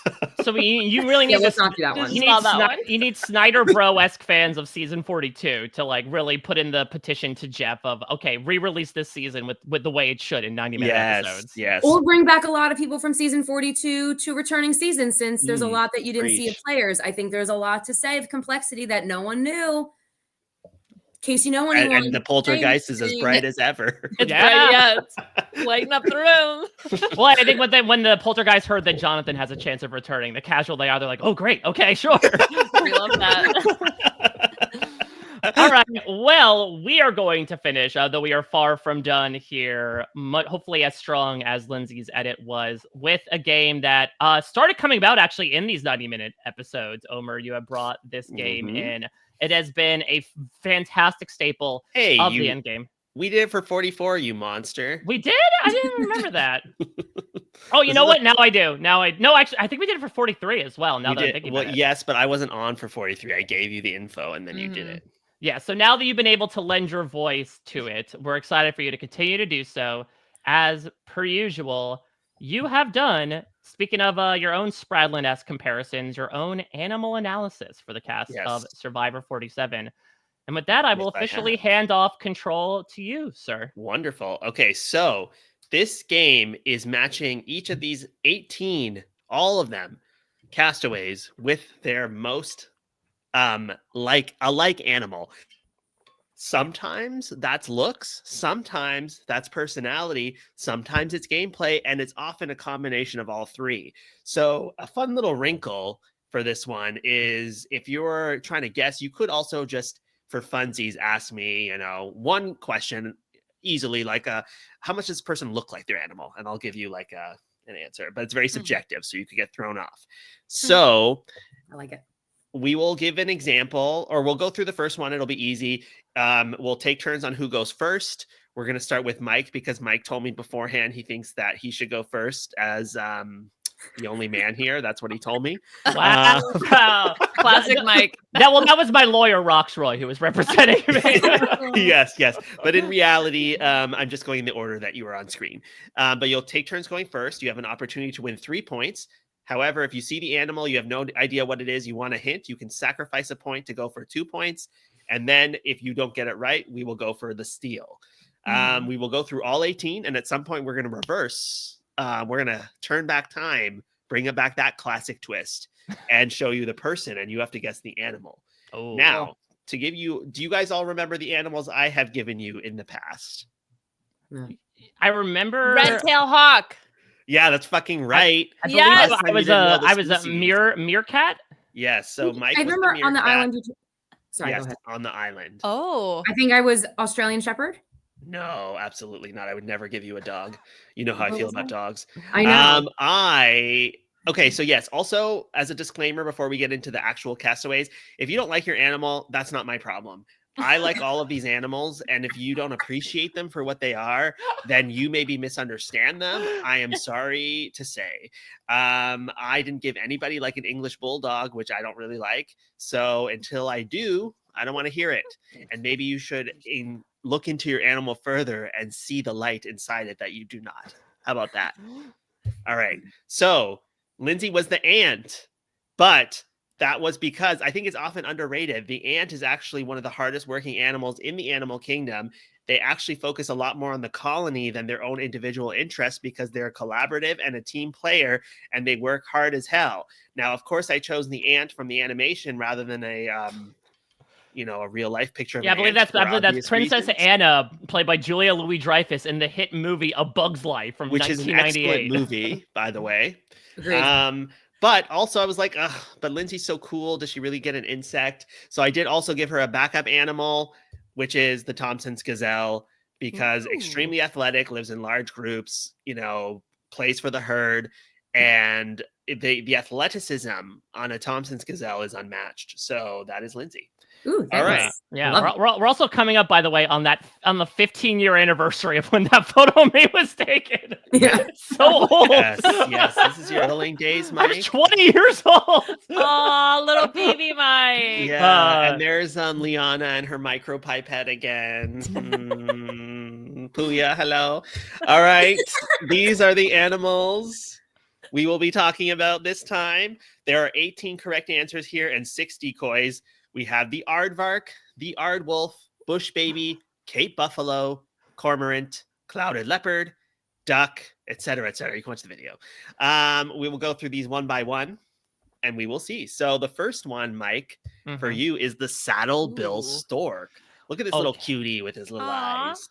That is wild. Imagine if your mouth was like 15 times the length of your head. Yes, and you know what? For all those people out there being like, why a saddle-bill stork? What about a marabou stork or the European stork, which brings the babies allegedly? Yeah, as many people Yeah, are as we're responding all to I was it. gonna say so many people. You're gonna get so much Yeah. backlash on this. Well, they can go fuck themselves because this person is a saddle-bill stork and not all of those other ones. So just to All be right. clear. Well, for the sake of displaying the full mechanics of the game, I will forego the outright guess to get a hint about the qualities of the saddle-bill All right, stork. so Mike is sacrificing 3 points to go for 2 points. This saddle-bill stork, very stealthy in their hunt. They're very smart, much more than you think. As a social species, they have much more intelligence than you would think, and they're very tall. Okay, so I this will not be my final answer. Like, let me talk it through a little bit. My first answer would be Genevieve because she is tall, and I think up until the point where her game got blown up, there was a lot of idea about her being very stealthy. My other one might be Saul because Saul is someone that was also pretty under the radar. Obviously, was able to find the advantage anonymously and play it on Rachel. So I am going to go with, and smart as well. I'm really between those two. I will go Occam's razor here and say Genevieve. All right. Well, very good guesses, Michael Scott Bloom. What people don't realize from the show is that Saul is a short king. So, not as tall as he looks on the show. However, still, like, he's not short, but you know what I mean? He's not tall as you think. It is Genevieve. Yeah. That's 2 points Okay. for Michael Bloom. Yeah. All right. We're off to a good start. Okay. I can't even remember who won last time, but Liana, it's your turn Okay. with the golden Oh, hamster. look at you. Yes, look at those little paws, Okay, I would also like the hint, please. Coward. Okay. Fun, a meme, short-lived. Oh, come on. They live 2 years on average, and sometimes less, sometimes a little bit more. Usually die of heart disease or cancer. This is like the Jelinsky of rodents. Yes. Oh my gosh. Okay, well, I'm just gonna go with my initial gut. My initial gut was John Lovett. Like before the hint? No, after the hint. Take that because- hint. You're correct. Yay! nice. Last time it was a while before you guys even got. I know. We've come around to it. We've gotten Yes. adjusted now. This We're one is one learning. where the look also strongly matches the person. Look at that. Do you see those beady little hamster eyes? Yeah. Okay. All right. Lindsay, Oh. a clouded leopard. So I already had an idea of what I might want to do for this, but for the sake of not wanting to really lose points, I'll sacrifice a point and get a clue if this Okay. somehow helps me. Lindsay gets 4 descriptors: tactical, Ooh. versatile, determined, warm. Ooh. Okay. So I have okay. So the warm, it makes me start to think Caroline. Because I do think that she was underestimated in her edit, that she definitely had a lot more moves than she might have been able to be seen. Let me just double check. Ooh. Or do I want to go with Sierra on this? I'm going to go with Caroline. Lindsay Sorry. is wrong. Mike for the steal. Tactical, versatile, determined, warm. Now, like with the latter three, I would think Kyle, but I think that Kyle wasn't necessarily personified as the most tactical That's great. person. Oh, I didn't scroll up on my list. All right. I know who it is. Just take the I had win, no Mike. I already idea. know. I gave it to you. Is it versatile? Oh my god. I will go with I mean like see, oh man. I almost want to bounce it back to Lindsay and give her I might like cede my time to Lindsay to give her a second chance Give here. it to me. Go ahead. You know what? Do it. Guess again. Is it Rachel? It is Rachel. I had my list of people and I already had 3 people scroll down. So when I was looking. Was that Michael Bloom giving Lindsay his guess? Or was that you giving it back to Lindsay? Because that's against the rules. Oh, this is I'm Sam being like, my stomach is full of points right now. Lindsay, you take the points. I'll give her the one unless Liana objects, and I don't know if Liana supports other women, so I guess we're finding out right now. Oh my god, What do you think? Fair play. I'll give myself 1 point for this. Of course Lindsay can have the point. I had no idea, so I'm happy someone got It's it. Rachel Lamont. Clouded leopard in the forest, being all sneaky. You don't really know. She can play different types of games. She can be in the major alliance. She can be on the underdog, but she always has that goal in mind, and her social game is very strong, so she's a warm player. All right. And some people have even claimed if she wins, is going to be the best winner of all time of any franchise. So there we go. The Emerald Tree Boa. We are back to Michael Scott Bloom. Okay, well, we know that one player did outright call himself a slithering snake, but I am going to hear the qualities of this particular snake to see if it differentiates. Yeah, because there's many different types of snakes, Mike. Patient, precise, and strategic. Patient is the very interesting word to use here. Because again, I think that while Andy was precise in the move that he made, there's so many quotes about how messy he is, how sloppy he is, that I don't know if that ends up getting linked up to this.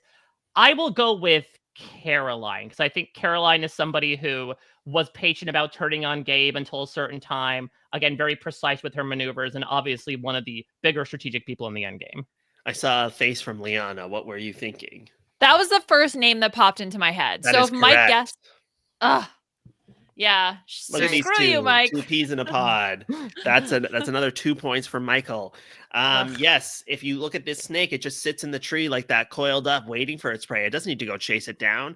And when it strikes hard and it gets its food, and there's that, This is what it is.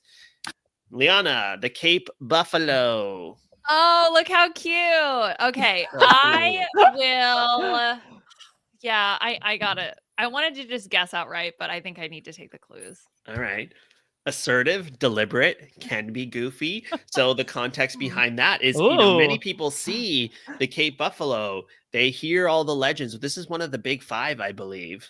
And it is known as possibly the most dangerous animal in all of Africa because it kills a lot of people. And you wouldn't expect that from a buffalo, but very aggressive.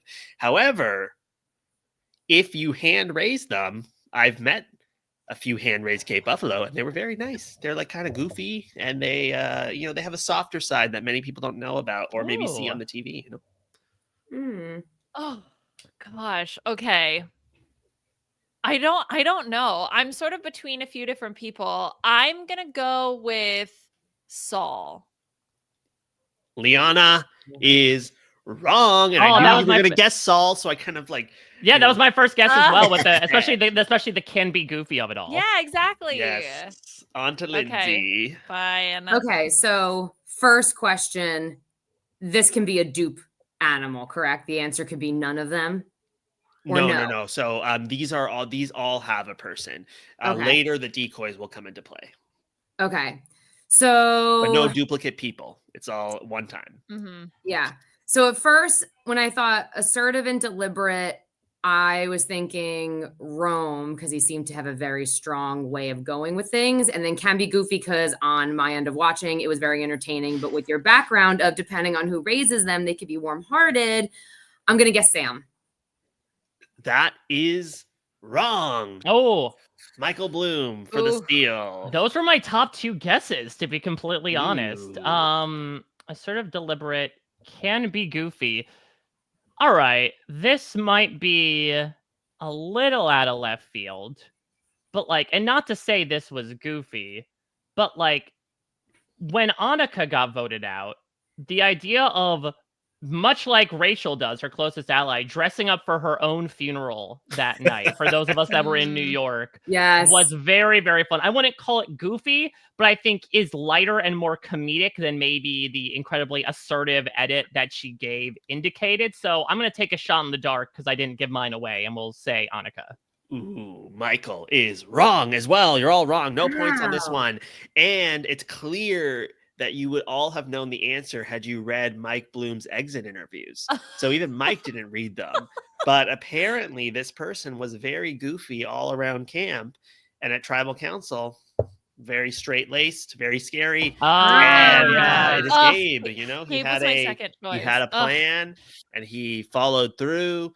And they didn't really show it on the TV, but apparently can be goofy if Can I raised s- by the right family. Can I say that when you first put the buffalo, I had Gabe's picture next to me, and I'm like, they look the same, Ooh. but not not in a negative way. It was more just Yeah. like I think it's because like the hair is windswept, the big, windswept the- hair kind of gives volume in the way that the and like horns kind do. of like the Yes. horns. So that's kind of where my Yes. first thought was. I'm like, all right, let's go with the description, Linz. Don't go. Well, on you can really see it. You know, there is a resemblance here. It's probably like a 6 out of 10, but it's there. It's not all the way there, but I agree. All right, the Aardwolf. Who are we on now? I think Oh, so- Lindsay. I think it's Yes, Lindsay. Lindsay. I'm All right, intrigued the by this Aardwolf. because I did not know Aardwolf. this was an animal until you put What these is words that? together. This is related to the hyena, but they only eat termites, Oh, is that why? So that's why the Ard part comes from? Yeah. I guess, and they come out at nighttime. Oh, okay. What? Oh. Oh, Huh. am I mixing it up, or was there someone this season that had to do something at night, while everyone was sleeping? I It don't wasn't, think but there were people who decided to do things at night because everyone else was sleeping. I will say I don't even know what you're talking about. It has nothing to do with that. So Oh, okay. I don't thought go I was down that getting an rabbit extra hole. clue without you telling me. For the sake of never heard this animal before, and the clue you just said has nothing to do with it, I'm gonna ask for a description. All right. Quiet, sneaky, busy. You know, they got to eat a Busy. lot of termites to keep that body weight up, you know?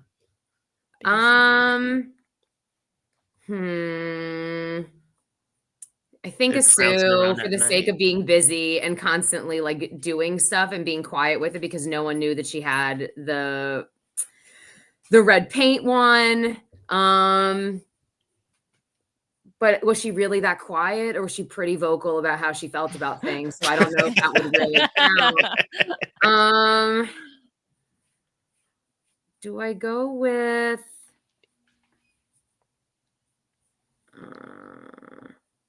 ooh. Do I go with Kishan on this one? Or Is do I that your go with final Asia? answer? I'm gonna go with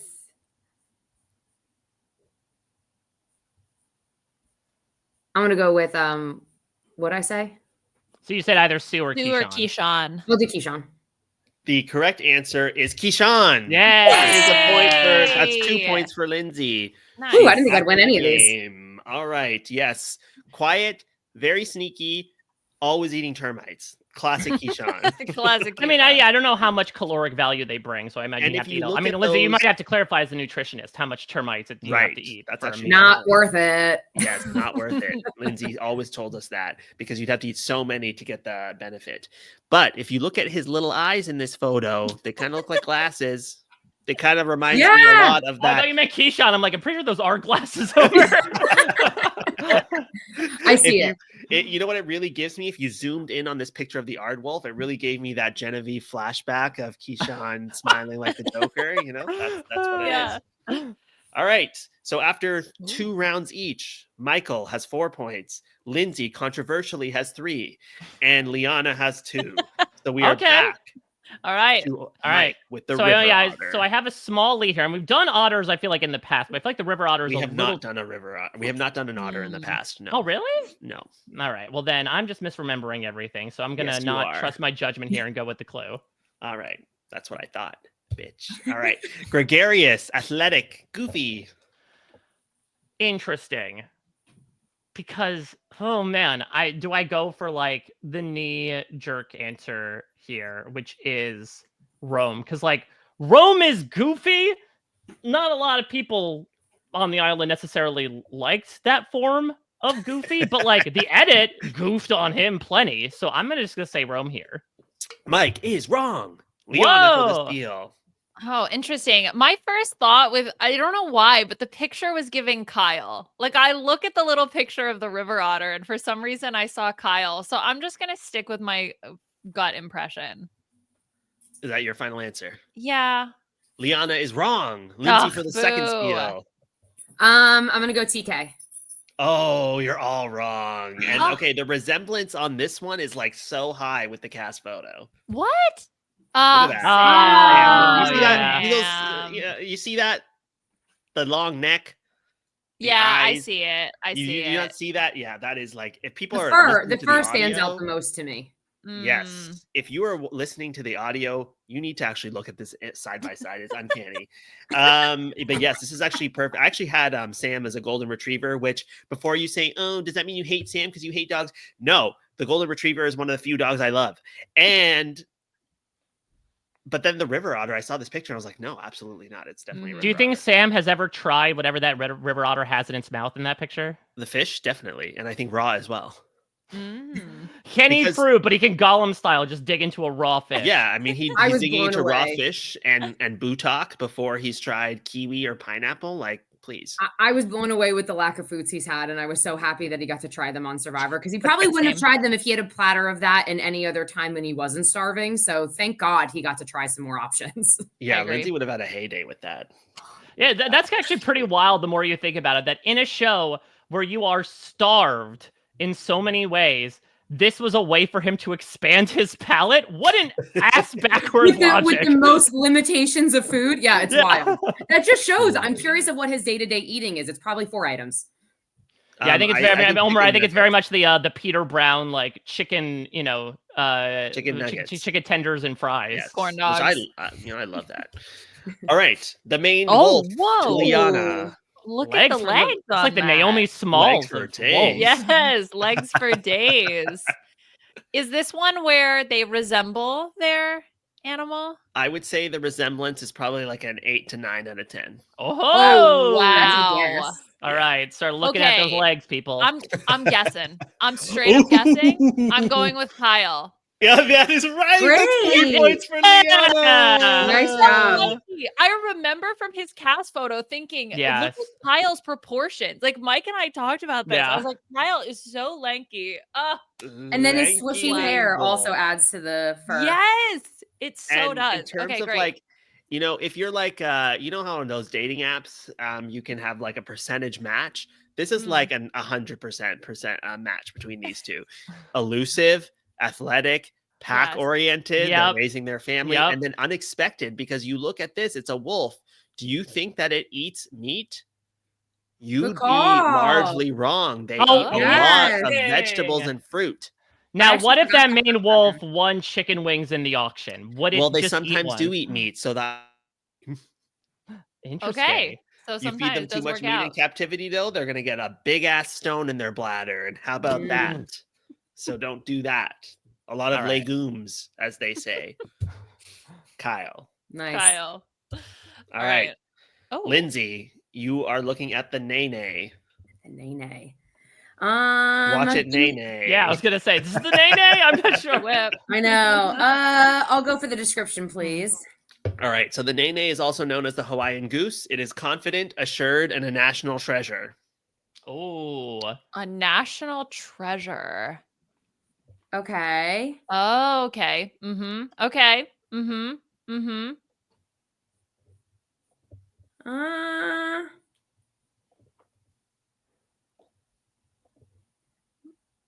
Minus the, I'll go Tiana.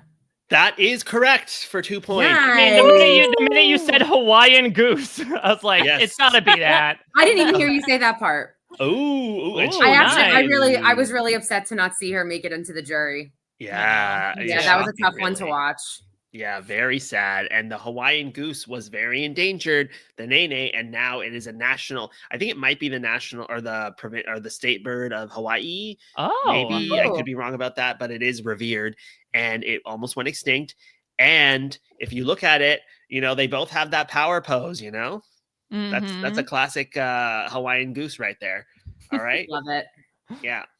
All right. So now after 3 rounds, we have 5 points, Liana, 5 points, Lindsay, 4 points, Michael. that's the new era, baby. Yes. You think you're out in front, and then all of a sudden you fall behind. Yeah, that's what he gets, All right, the guinea pig. for Oh, Michael Bloom. Look at okay. this little cutie.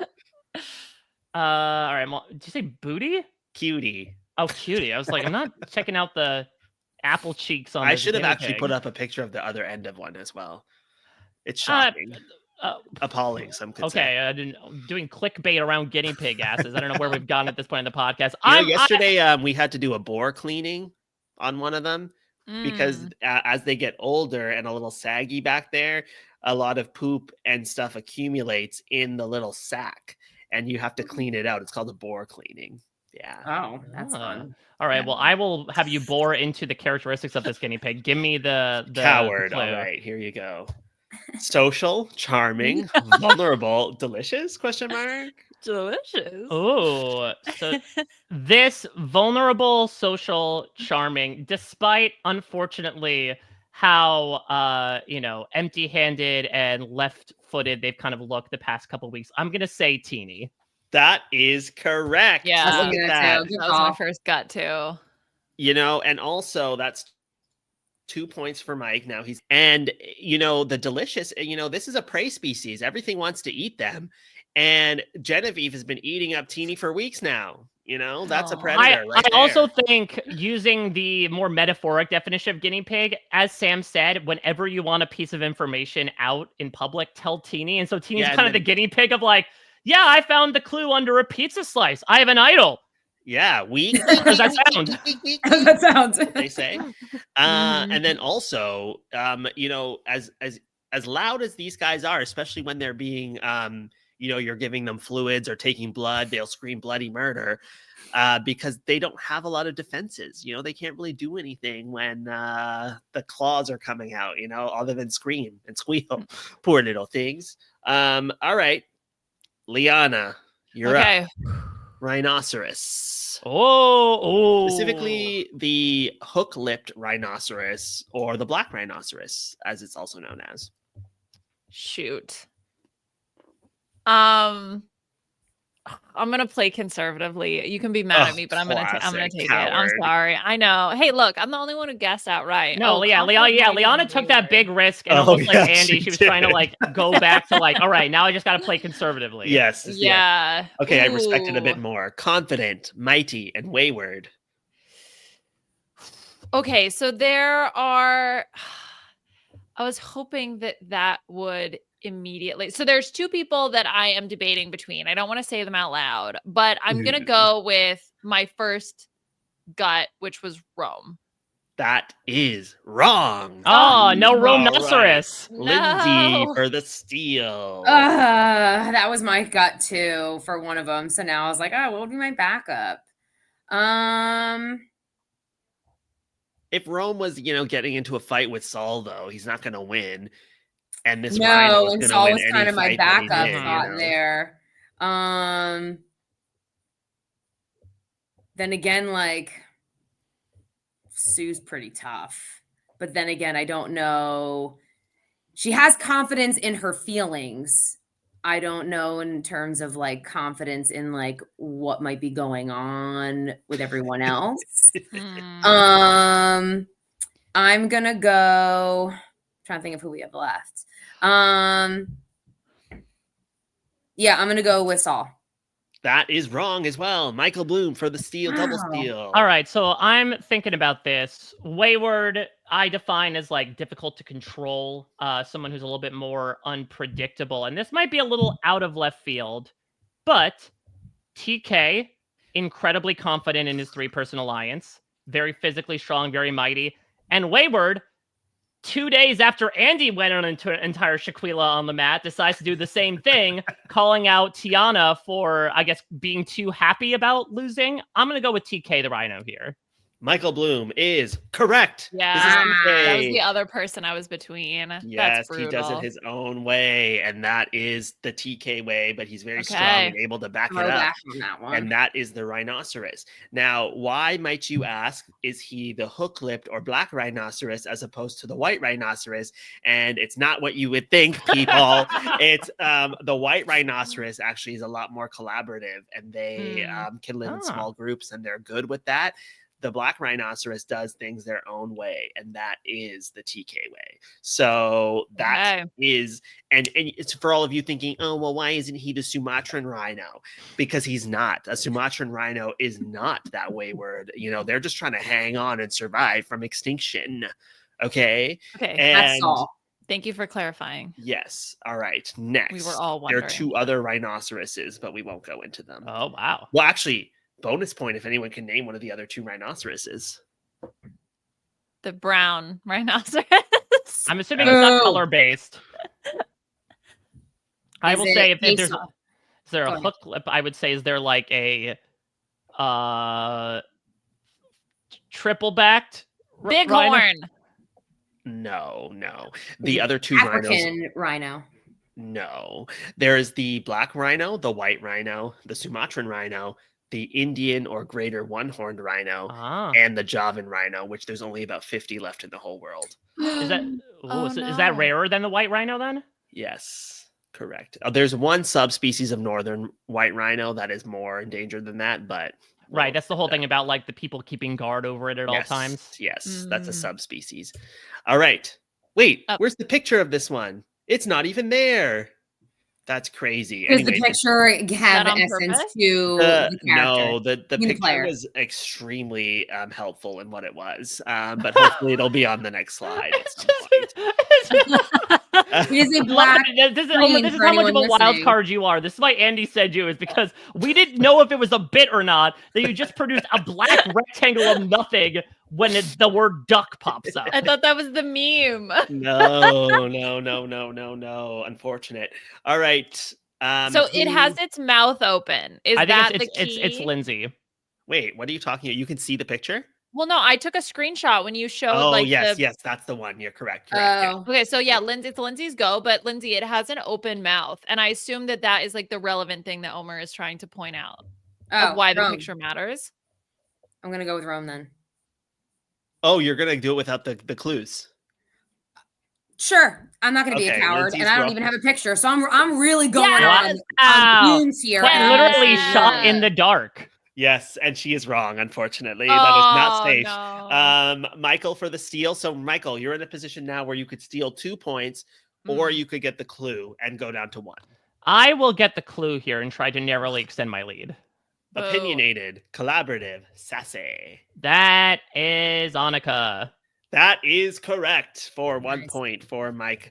And the other Boo. visual clue about the duck is, yes, it is quacking back at anybody that quacks at it, but also the picture of the duck is a female duck. It is a female mallard. Not a So that was a mallard. Great. secondary clue for anybody who could do that. So unfortunately, we do not have the side by side, but we will later, hopefully. So there we now, go. if you look at where You we're can see at, the Yes. duck. You can see the duck. yes, we are switching things up here now. We have gone through 12 animals. There are 6 people left, and we are going to start naming them with the 6. Like we'll name the person, and you have to guess the animal from this remaining list of 12. Okay. So Oh, cool. you may want to take a screenshot or something to know what is still on the board. Yeah, and to describe can them also to go the back and look at audio it on listeners, it YouTube. is the aardvark, the bush baby, the cormorant, the green sheet, what is it? The green sheet Conure, a salmon, sea turtle, springbok, tiger, white-tailed deer, and a yak. and ibex, and kinkajou. Oh, I have skipped the ibex and picked Kikiju. Yes. And these are the ones of the players that are still left that we didn't pick. Yes. And yes. the decoys. So the So decoys there's are now 6 in this decoys. list. Right. Which Yes. is the bottom row just the decoys? You didn't do that, did you, Omar? Could Well, I be, guess we'll could find be. out, won't we? It's Okay. alphabetical, but all right. Back to Michael for Andy. People have been Oh, wondering, man. where's Andy? This is What's so with tough. Andy? All right, so I'm going to, again, demo this a little bit, be my own guinea pig, because I believe if I take the 2, you will give your descriptors of this person, which should apply Yes. to the animal. Yes. Okay, so I will take Ooh, the 2. fun. You'll take the 2 points. Yes. Okay, so you want them. All right. Unexpected, undercover, wacky. Mm-hmm. Okay, so, How do I know if a yak is wacky? well, it's Based in off the song. Wacky Yakko, Yacky. Wacko, and Dot. Yeah, Yeah. Wackety Yak. I am going to go with, okay, unexpected, undercover is a big one.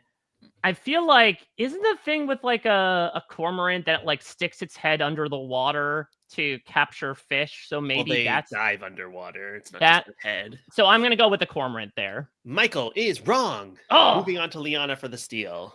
yeah. So I'm trying to remember in China when they had like the cormorants, right? Get brought Yes. in to catch the fish for them. Yes. And they would put an elastic band around their neck so it wouldn't go all the way down. Poor little things. Okay, I'm gonna say a kinkajou. No. All right, Lindsay for the next steal. Okay, so before you said the description, I was thinking salmon because it's swimming upstream, and I felt like Andy's been going Oh, upstream this whole nice. time. To Mm. save myself that I'm gonna not get this answer correct. I'm gonna do bush baby. Ooh. Wondering if they are undercover because you can't really see them where they're hidden, and they just look cute, so maybe they're wacky. Well, you are all wrong. And having fun isn't hard when you have a library card. AARDVARK. He is the aardvark. And he doesn't really look like a typical aardvark, so I went with the other commercial aardvark in this. But I would say situation. this is a false advertisement for Aardvarks because Arthur is like, I don't know, Very one of the biggest flat-nosed. like blasé main characters in pop culture. Yes, Yeah, Except he when has he gets been. mad. Doesn't he have the So I fist think that thing? Andy looks more like this Arthur, but is more like the animal aardvark. How about Mm. that? Yeah. Okay. I didn't So realize that aardvarks were unexpected and wacky, so it's interesting. didn't either. they're undercover. They're always underground, digging around, doing whatever they want. And he kind of just looks like an aardvark as well. So I think that it all kind of just comes together for me here. Okay. All Respect right. decision. Next up is Liana for your girl Asia Welch. Like, I just want to get like, okay, you're gonna give me Asia's characteristics, and I'm gonna be like, yep, that's Asia. Like, that I don't know. I'm interested to see how Omer describes Asia. Part We'll low key. hear it eventually, right? I'm saying from a game perspective. Okay, Yes. I'm gonna Ooh, guess I have an idea. Bush If Baby.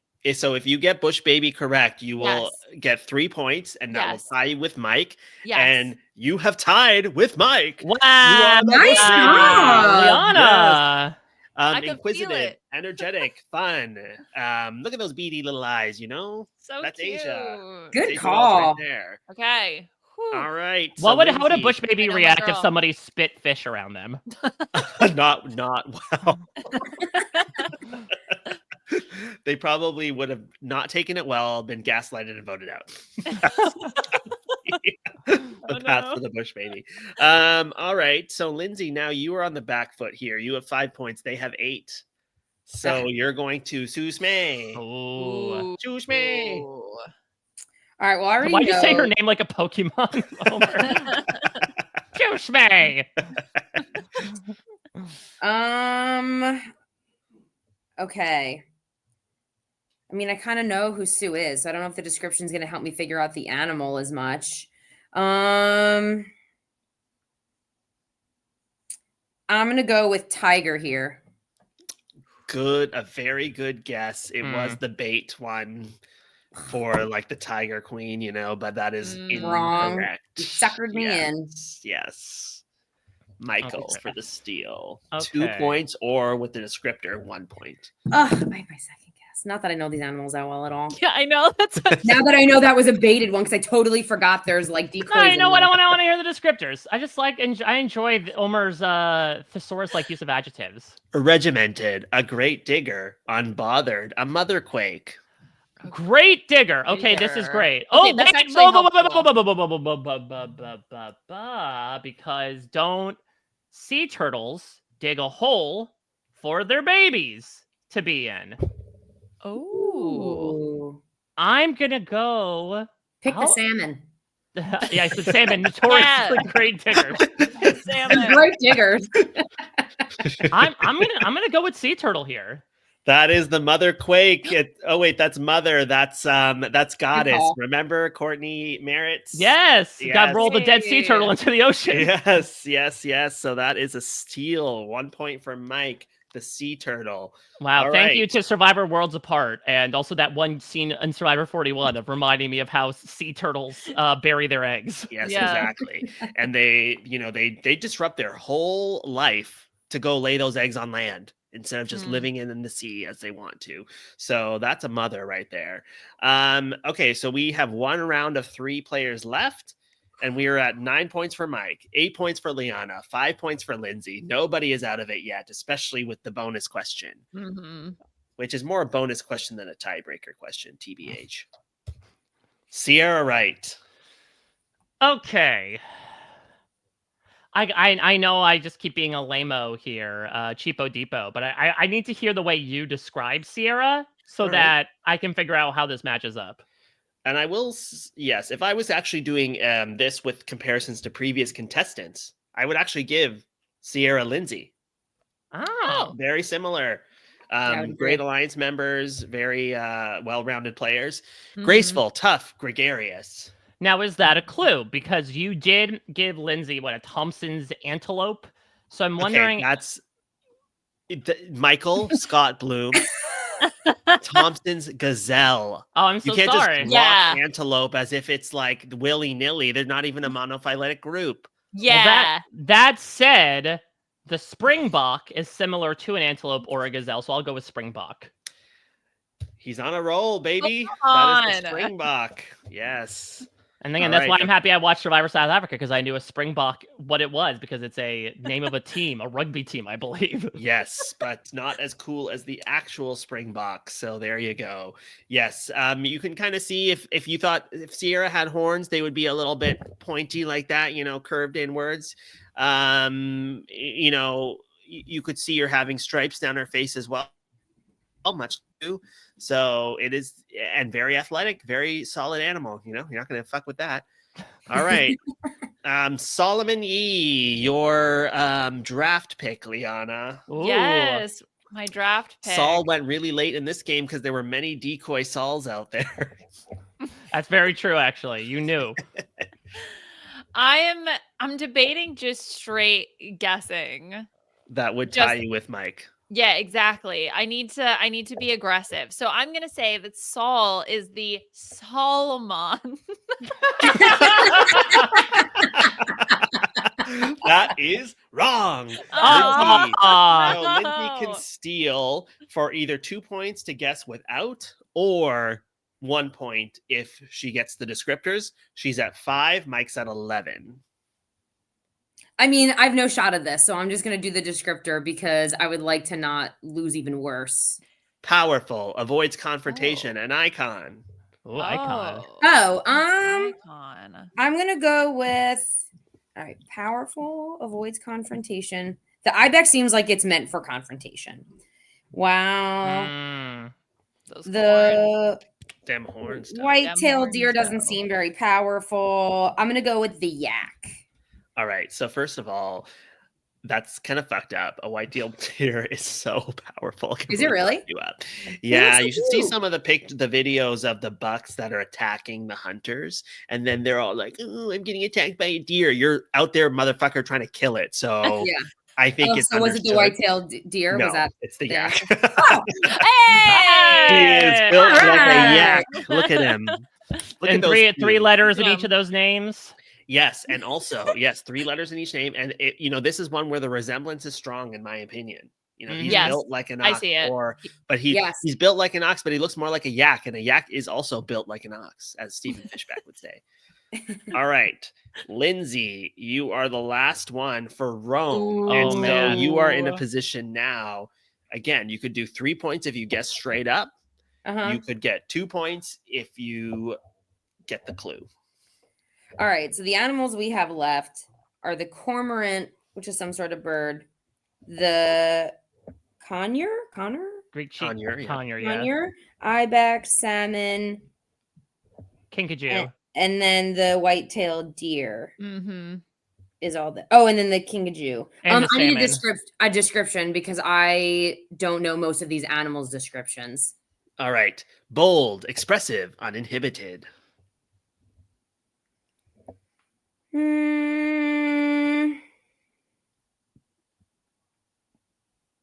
I'll do the ibex. That is wrong, but good guess. Michael Bloom for the steal. This has bird written all over it. I So was waiting for you to say that statement. I'm gonna say green cheek conure. Yeah. That is Yeah, correct. Nice. Now you might be wondering, and for all the losers out there who are like, well, how is this? Why a conure? Why not anything else? You know, blah blah blah blah blah. You clearly don't know a parrot individually. You know, this is not just a parrot. The green cheek conure, which, if you recall back to season 43, I also gave this to Cassidy, but I think I would take it back for Cassidy. I might give her a Quaker parrot instead in hindsight. However, if you are going to look at the green cheek conure, what is the number one bird that comes into the ER with a trauma, and specifically a trauma from another bird? Because the green cheek conure is going to fuck around, and then it finds out Oh my It won't win. That's great. they are the ones that will like pester the bigger bird, and then when the bigger bird chomps down, they're in the ER, and you're fixing. That's funny. That's so incredible. That's a classic conure. That's They're so always funny. chit chatting. They have the biggest personality, but they need to be a little bit more careful with how they Mhm. move. Yeah, but what if the Classic conure Rome. comes in and says, well, what you don't realize is the parrot said something actually that I can't say it because it would get my beak chopped off. But believe me, it's something that was really bad. You know, fair point, and they are quite chatty, so I'm sure that they are expressing that to me in the moment, but I just cannot understand them. Mhm. And then I tell them, hey, where's the footage? And then they just squawk at me some more. So And they it's said, hard well, I to- can provide a list of the pecking order of all the other birds. Yes, classic conure. funny. Classic. Yes, but very expressive, very chatty bird, very fun pet. But they do need to be kept separate from other birds because they will fuck themselves up, or a cat or a dog. It's always the conure. And actually, there was Good life lesson, one Matt. conure as well. I don't think this one was like Rome, but what it would do is it would break out of its cage, break into a cockatiel cage, which is a smaller bird that is less defensive. Like, it doesn't have that many defenses because it's got a small beak, and it would break their legs. It broke one cockatiel's legs, and we had to fix it. And then they didn't fix the situation, and it broke into another cockatiel's cage and broke its leg. What a dick. And then they put a padlock that couldn't be, after that, they learned their lesson. Jesus. Do they attack out of just maliciousness for fun, like Just out of for lols, I entertainment, think, or is it for anything else? I think it's just for fun. It's hard to Wow. say. Just for lols. Yeah. All right. So even though we have a clear winner of Michael Bloom at 12, Liana at 8, Lindsay at 6, we are going to do a bonus question worth 5 points. Oh, I think you just decided that. Hell yeah. So the cloaca, for people who have watched this many a times, we here at the B&B for the bird animal game, we will always have a tiebreaker or bonus question based on the cloaca. The cloaca is messy. It's clean. It's everything all at once. It's versatile. There's poops. There's urates. There's eggs all coming out of one hole. The cloaca does it all. You have to play cloacally in Survivor to win. socially, strategic, and physical. You know, the more you do this, the more I'm like a little happy you weren't giving speeches as a juror in the final tribal council of like, actually, the way we divide this up. Survivor saved you, Omar. Like, you don't realize how bad things could have gone if they met the real you. Like, you're a fan favorite for the wrong reason. But when the cloaca prolapses, it means big trouble. So last time we have asked about what season best represents the cloaca. We've done which player best represents the cloaca. But recently I went to Atlanta for an endoscopy course and I saw the cloaca in ways you could never imagine. Okay. Like it unleashed a whole world of folds, textures, peaks, Why valleys. am I imagining you in a cloaca on a magic carpet ride with the use of that phrase? Peaks and valleys you could never dream of. You would never expect. I don't want to dream. That's a nightmare. Cloaca can show you the world. That's what they say. So which Survivor's game, past or present, best represents the cloaca in terms of having more layers and unexpected things than you could ever expect? This could be from the perspective of the audience. It could be the perspective of podcasters who expected one thing from a player and it went very differently. This could be from the other players not knowing what they were dealing with until it was too late. It could be any way that you want. You know, the person that I think exemplifies this season would be Andy, but I'd be curious to hear what your answers are. Oh, and that's I will interesting. judge the winner based on your Because I would have said rationale. maybe there might be an argument for Rachel as well of like, I mean, I don't, with no offense to Rachel, I don't think any of us assume that she would win 3 immunity challenges, perhaps going on 4, that she would, you know, be one of the only people in like the past 4 seasons to find an idol and keep it secret until the last minute. Is this your answer? No. Oh, all right. No. Yeah. Okay. Because we're only All going right. to cross 47 seasons, so. Fair. So who is ready and wants to go first? I'll go first. All right. So obviously I'm being mainstream in my mind of what I know best. So I'm going to go with my season and I'm going to say Marianne because I felt that this was truly true in the final decision during the jury vote of how much more I learned about Marianne during that ending. Because I think that was for a lot of people that shifted their mind because we learned a lot more about Marianne in that final jury. So I think she came off very young, naive, fun, excited, extremely smart, but kind of still getting her footing, kind of just eye open to the world and open to whatever. And then also kind of has her like goofy self that she sticks true to. Then as you learn more, then of course there's that vulnerable side where she realizes she's on the bottom and then that's hard for her and how she has to kind of lower herself in the grand scheme of things due to other people around her. But then at the end, you realize not only was she already incredibly smart, but she's extremely more advanced and older in her mind than we gave her credit for, with the demise of how calculated she was with every step. Even though she looked and was pushed to the side, she was using that as a perfect view to look at each single individual threat and see how they were eating each other, letting them do that, and understanding that she had a lot more moves to make depending on who ate somebody and making sure the orchestration still looked good for her to win at the end. And I think she did a very good job of explaining that in a way that I don't think anyone even has the capacity to understand as a player, let alone what they gave her credit for her as a player. That was beautiful. She's a big old Wow. cloaca. Ooh. And, you know, very vulnerable moment when the egg is laying into the cloaca. You know, that's very intimate. So I like that. All right. Next. Wow, I don't know how anybody can follow that up. That No, was I don't such know. a clean, amazing argument. I'll give my logic. So my gut reaction was Gabler, right? Like he Oh, interesting. he exemplifies this in both from the audience's perspective, because I think to counter Marianne, like from a narrative perspective, at least in the last couple episodes, you could see Marianne winning. Who expected Gabler to win? The fact that Rob goes back and does essentially a postseason deep dive on let me explain why how can we figure out how Gabler won? Like there's evidence there that he spent, you know, an hour or two getting into to like take apart all of the reasons why Gabler was the one who ended up winning. And I think that if you go back, you kind of write him off early, right? Because Gabler's the one who's putting palm fronds on top of people randomly to try to keep them warm. But even as Lindsay mentioned in this own podcast, he kind of like figured out this issue, was able to correct it, and then ultimately ends up being able to make his argument to the jury by sticking with, look, these are the things that I owned. These are the things that I did. He doesn't try to oversell his game. He doesn't try to say, oh, I claimed that I did this when, I didn't actually. Here are the things that I did. Clearly articulates his strategy. So I'm going to go with Gabler. Okay, Michael. Gentleman of the jury. Oh. Let's take a step back in time.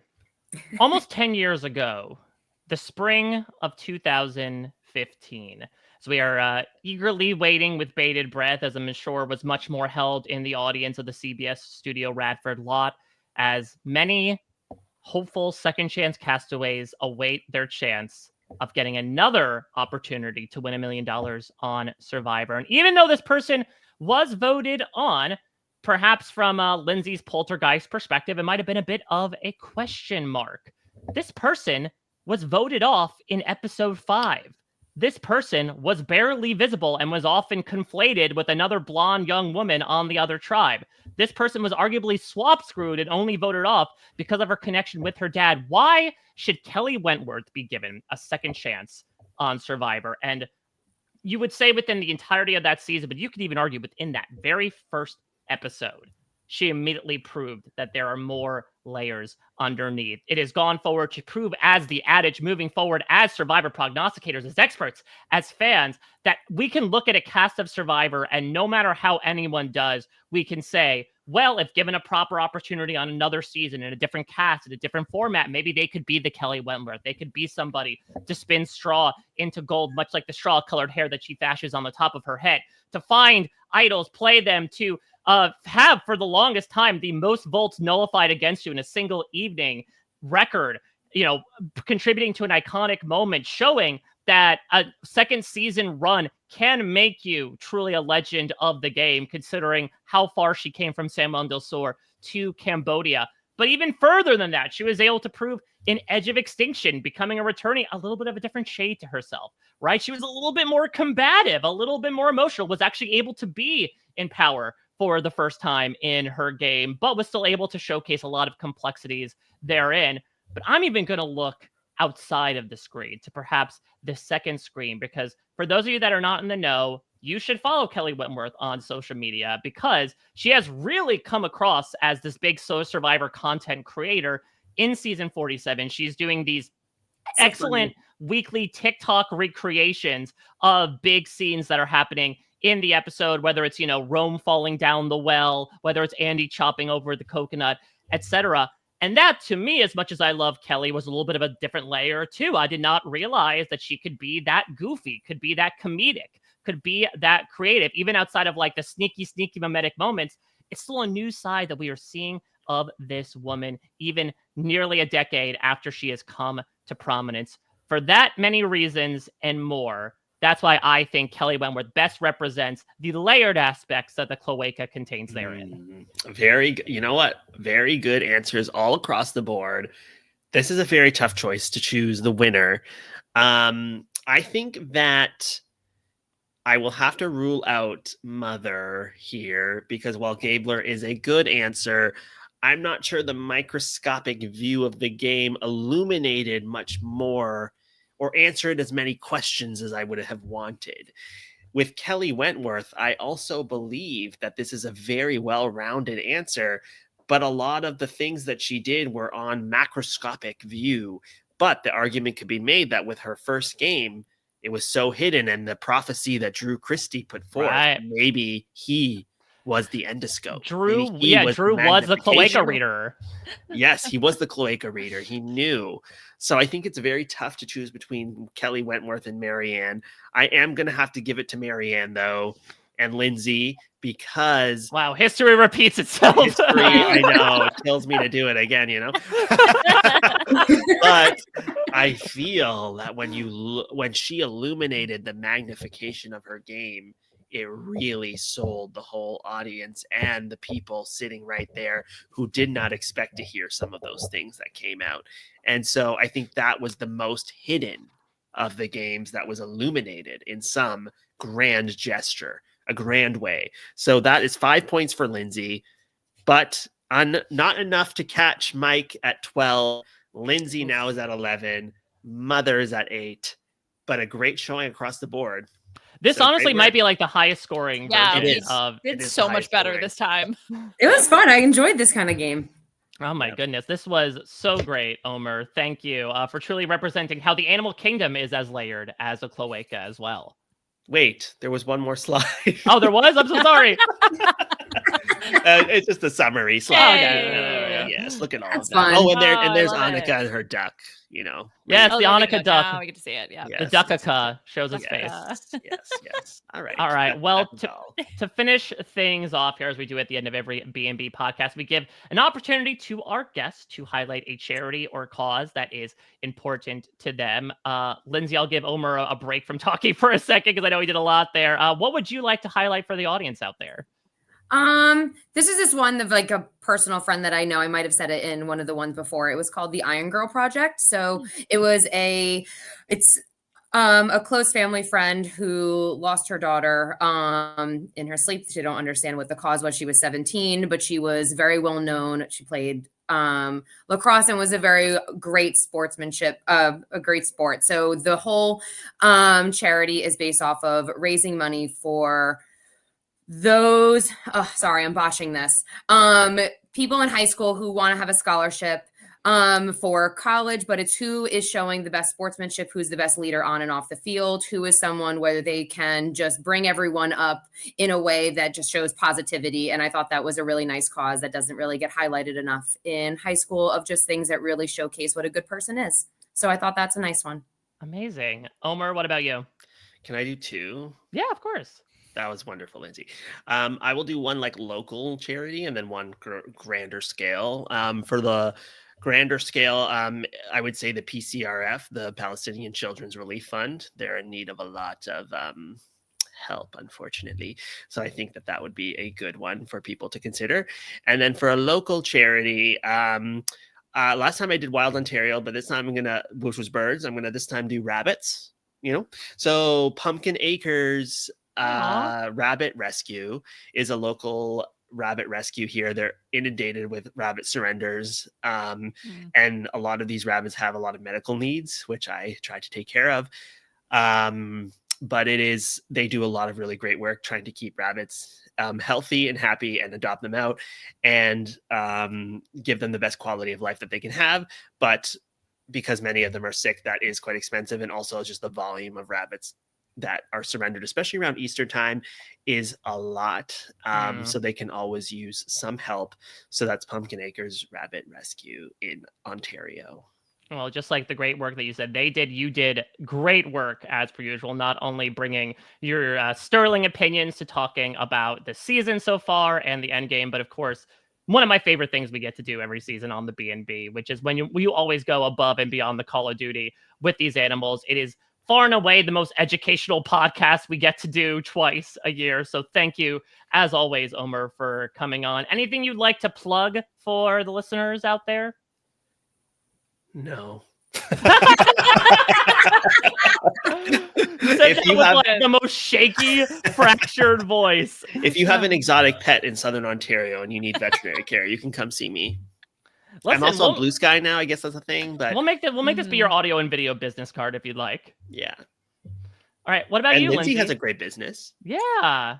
Yes. So if anyone's looking for nutrition counseling, whether that is for their personal help, whether it's medical or not, food is fun. I love food. There should be no scare tactics against it, no villainizing food, all good things, but ways to be able to just enhance your health and understand why food is so important. And I take insurance. So if anyone is looking for this help, it is something that is a right that everyone has to learn. It's not a luxury expense. So I do that effort and fighting with insurance, as much of a pain in the ass it is, because everyone deserves to be able to learn more about their health. And I would love to help. Can you do that remotely to people that are not local? Yes, thank you for asking. I do virtual. So there is in-person or virtual options, and it's called Absolute Nutrition Counseling. And you could just put on absolutenutritioncounseling.com and you'll find me on the front. And you can contact me there. I had one from Lindsay, a nutritional consult remotely, and it was excellent. So I do advise it. Now, is the ghost part of your company, or does it just come with on the consultations? It's becoming a mascot, but I don't always like to listen to the poltergeist because I don't think it always has a great read, because then the people start to feel uncomfortable. So sometimes I put them away. Not gonna lie, if I was looking for a nutritionist and their mascot was a ghost, I would certainly be intrigued to like inquire further, you know? We'll just I mean, say Halloween's my favorite holiday, so we Yeah. could just say that that's more what it's leaning towards, not as a negative against you, as if there's a demon waiting. Well, or could it be like a cautionary tale, like, oh, I didn't have enough calcium, and this is what happened Yes, to me. like, I didn't pay attention to my health enough. Water so Yes, important. that's so good. Exactly. It's like the Yes. opposite of Jared from Subway. Yes. In many ways. Liana, anything you'd like to plug? Let's see. Masked Singer, we're closing out our final season. So we just did the penultimate episode, and then we're going to be doing the finale this coming week. And also, Traders US is going to be starting up with a brand new season. And so Puya has been going through every single person who's going to be on the cast and doing sort of a preseason get to know this person, especially because we're connecting so many different universes, from Survivor to Drag Race to the Housewives, putting them all together, including, I think, Britney Spears' ex is on this season. So obviously we got to do a preseason podcast on them. I'm doing Bob the Drag Queen. So that will be out in all of the preseason Traders coverage. Yeah, I'll be I'm doing one as well. I'm not going to say what it is, but I'll be intrigued to see if people can guess what it's. Are you going doing to be. the Lord? Isn't there like a So I UK talked with Lord? Andy and Genevieve this week in Parade. Very fun. I loved getting to speak with the two of them. They're, again, such big personalities and such big players of the season. So getting to hear a bit of their perspectives as to they're like very similar yet incredibly different journeys was so great. And of course, you know, once the finale comes around, I'll have interviews with the final four as well, in addition to all the other stuff that I am doing over here on RHAP Podcast. I'll also be on Club Condo tomorrow night with Rob and Chappelle. So if you're not sick and tired of me talking Survivor nonsense, there'll be plenty of more of that in tow, assumingly coming tomorrow. I think we're doing that at like 7 p.m. Eastern live for people to check out. The last thing I'll say is, you know, the good thing about a 2-part finale is that we get the chance to do the B&B one more week. And we are very excited to be welcoming this guy back from the Washington Post TikTok, Dave Jorgensen. Ooh. You know, we began the season with a notable internet media personality going the way of the dodo, and we're bringing one back for the finale here. Excited to get Dave's thoughts on this season. Well, I'm sure we'll break down, no matter how much the outcome may be written in the stars, everything that happened in this 2-hour period, hopefully manifesting Lindsay's extended jury time. I'm sure there'll be plenty of stuff to talk about with the after show as well, and maybe looking ahead to Survivor 48. So plenty of stuff to still get into. Liana and I still have to get into our predictions on the final four as well. So there's still lots of stuff to do. And thank you all so much for listening, as per usual. We do have one more week for games. If you want to suggest them, email us, send them to us on social media, RHAP B&B and the like. Happy to utilize them depending on what the idea is. But regardless, we'll be back to close all of this up, to, I suppose, squeeze out the bore sack and, you know, be able to clean out season 47 as we move ahead into 2025. Thank you all so much. Omar, Lindsay, thank you both. This was such a great time. Hope you all enjoyed it as well. A 2+ hour podcast for a 2-hour episode. And we've got another one coming for you next week. Special thanks to everyone behind the scenes at RHAP for making sure this podcast is packaged for your eyes and ears, and Will from America for his incredible theme song. Liana and I will be back next week with Dave Jorgensen and breaking down the ending of Survivor 47. Until next time, everybody, we'll check you out at your next stay.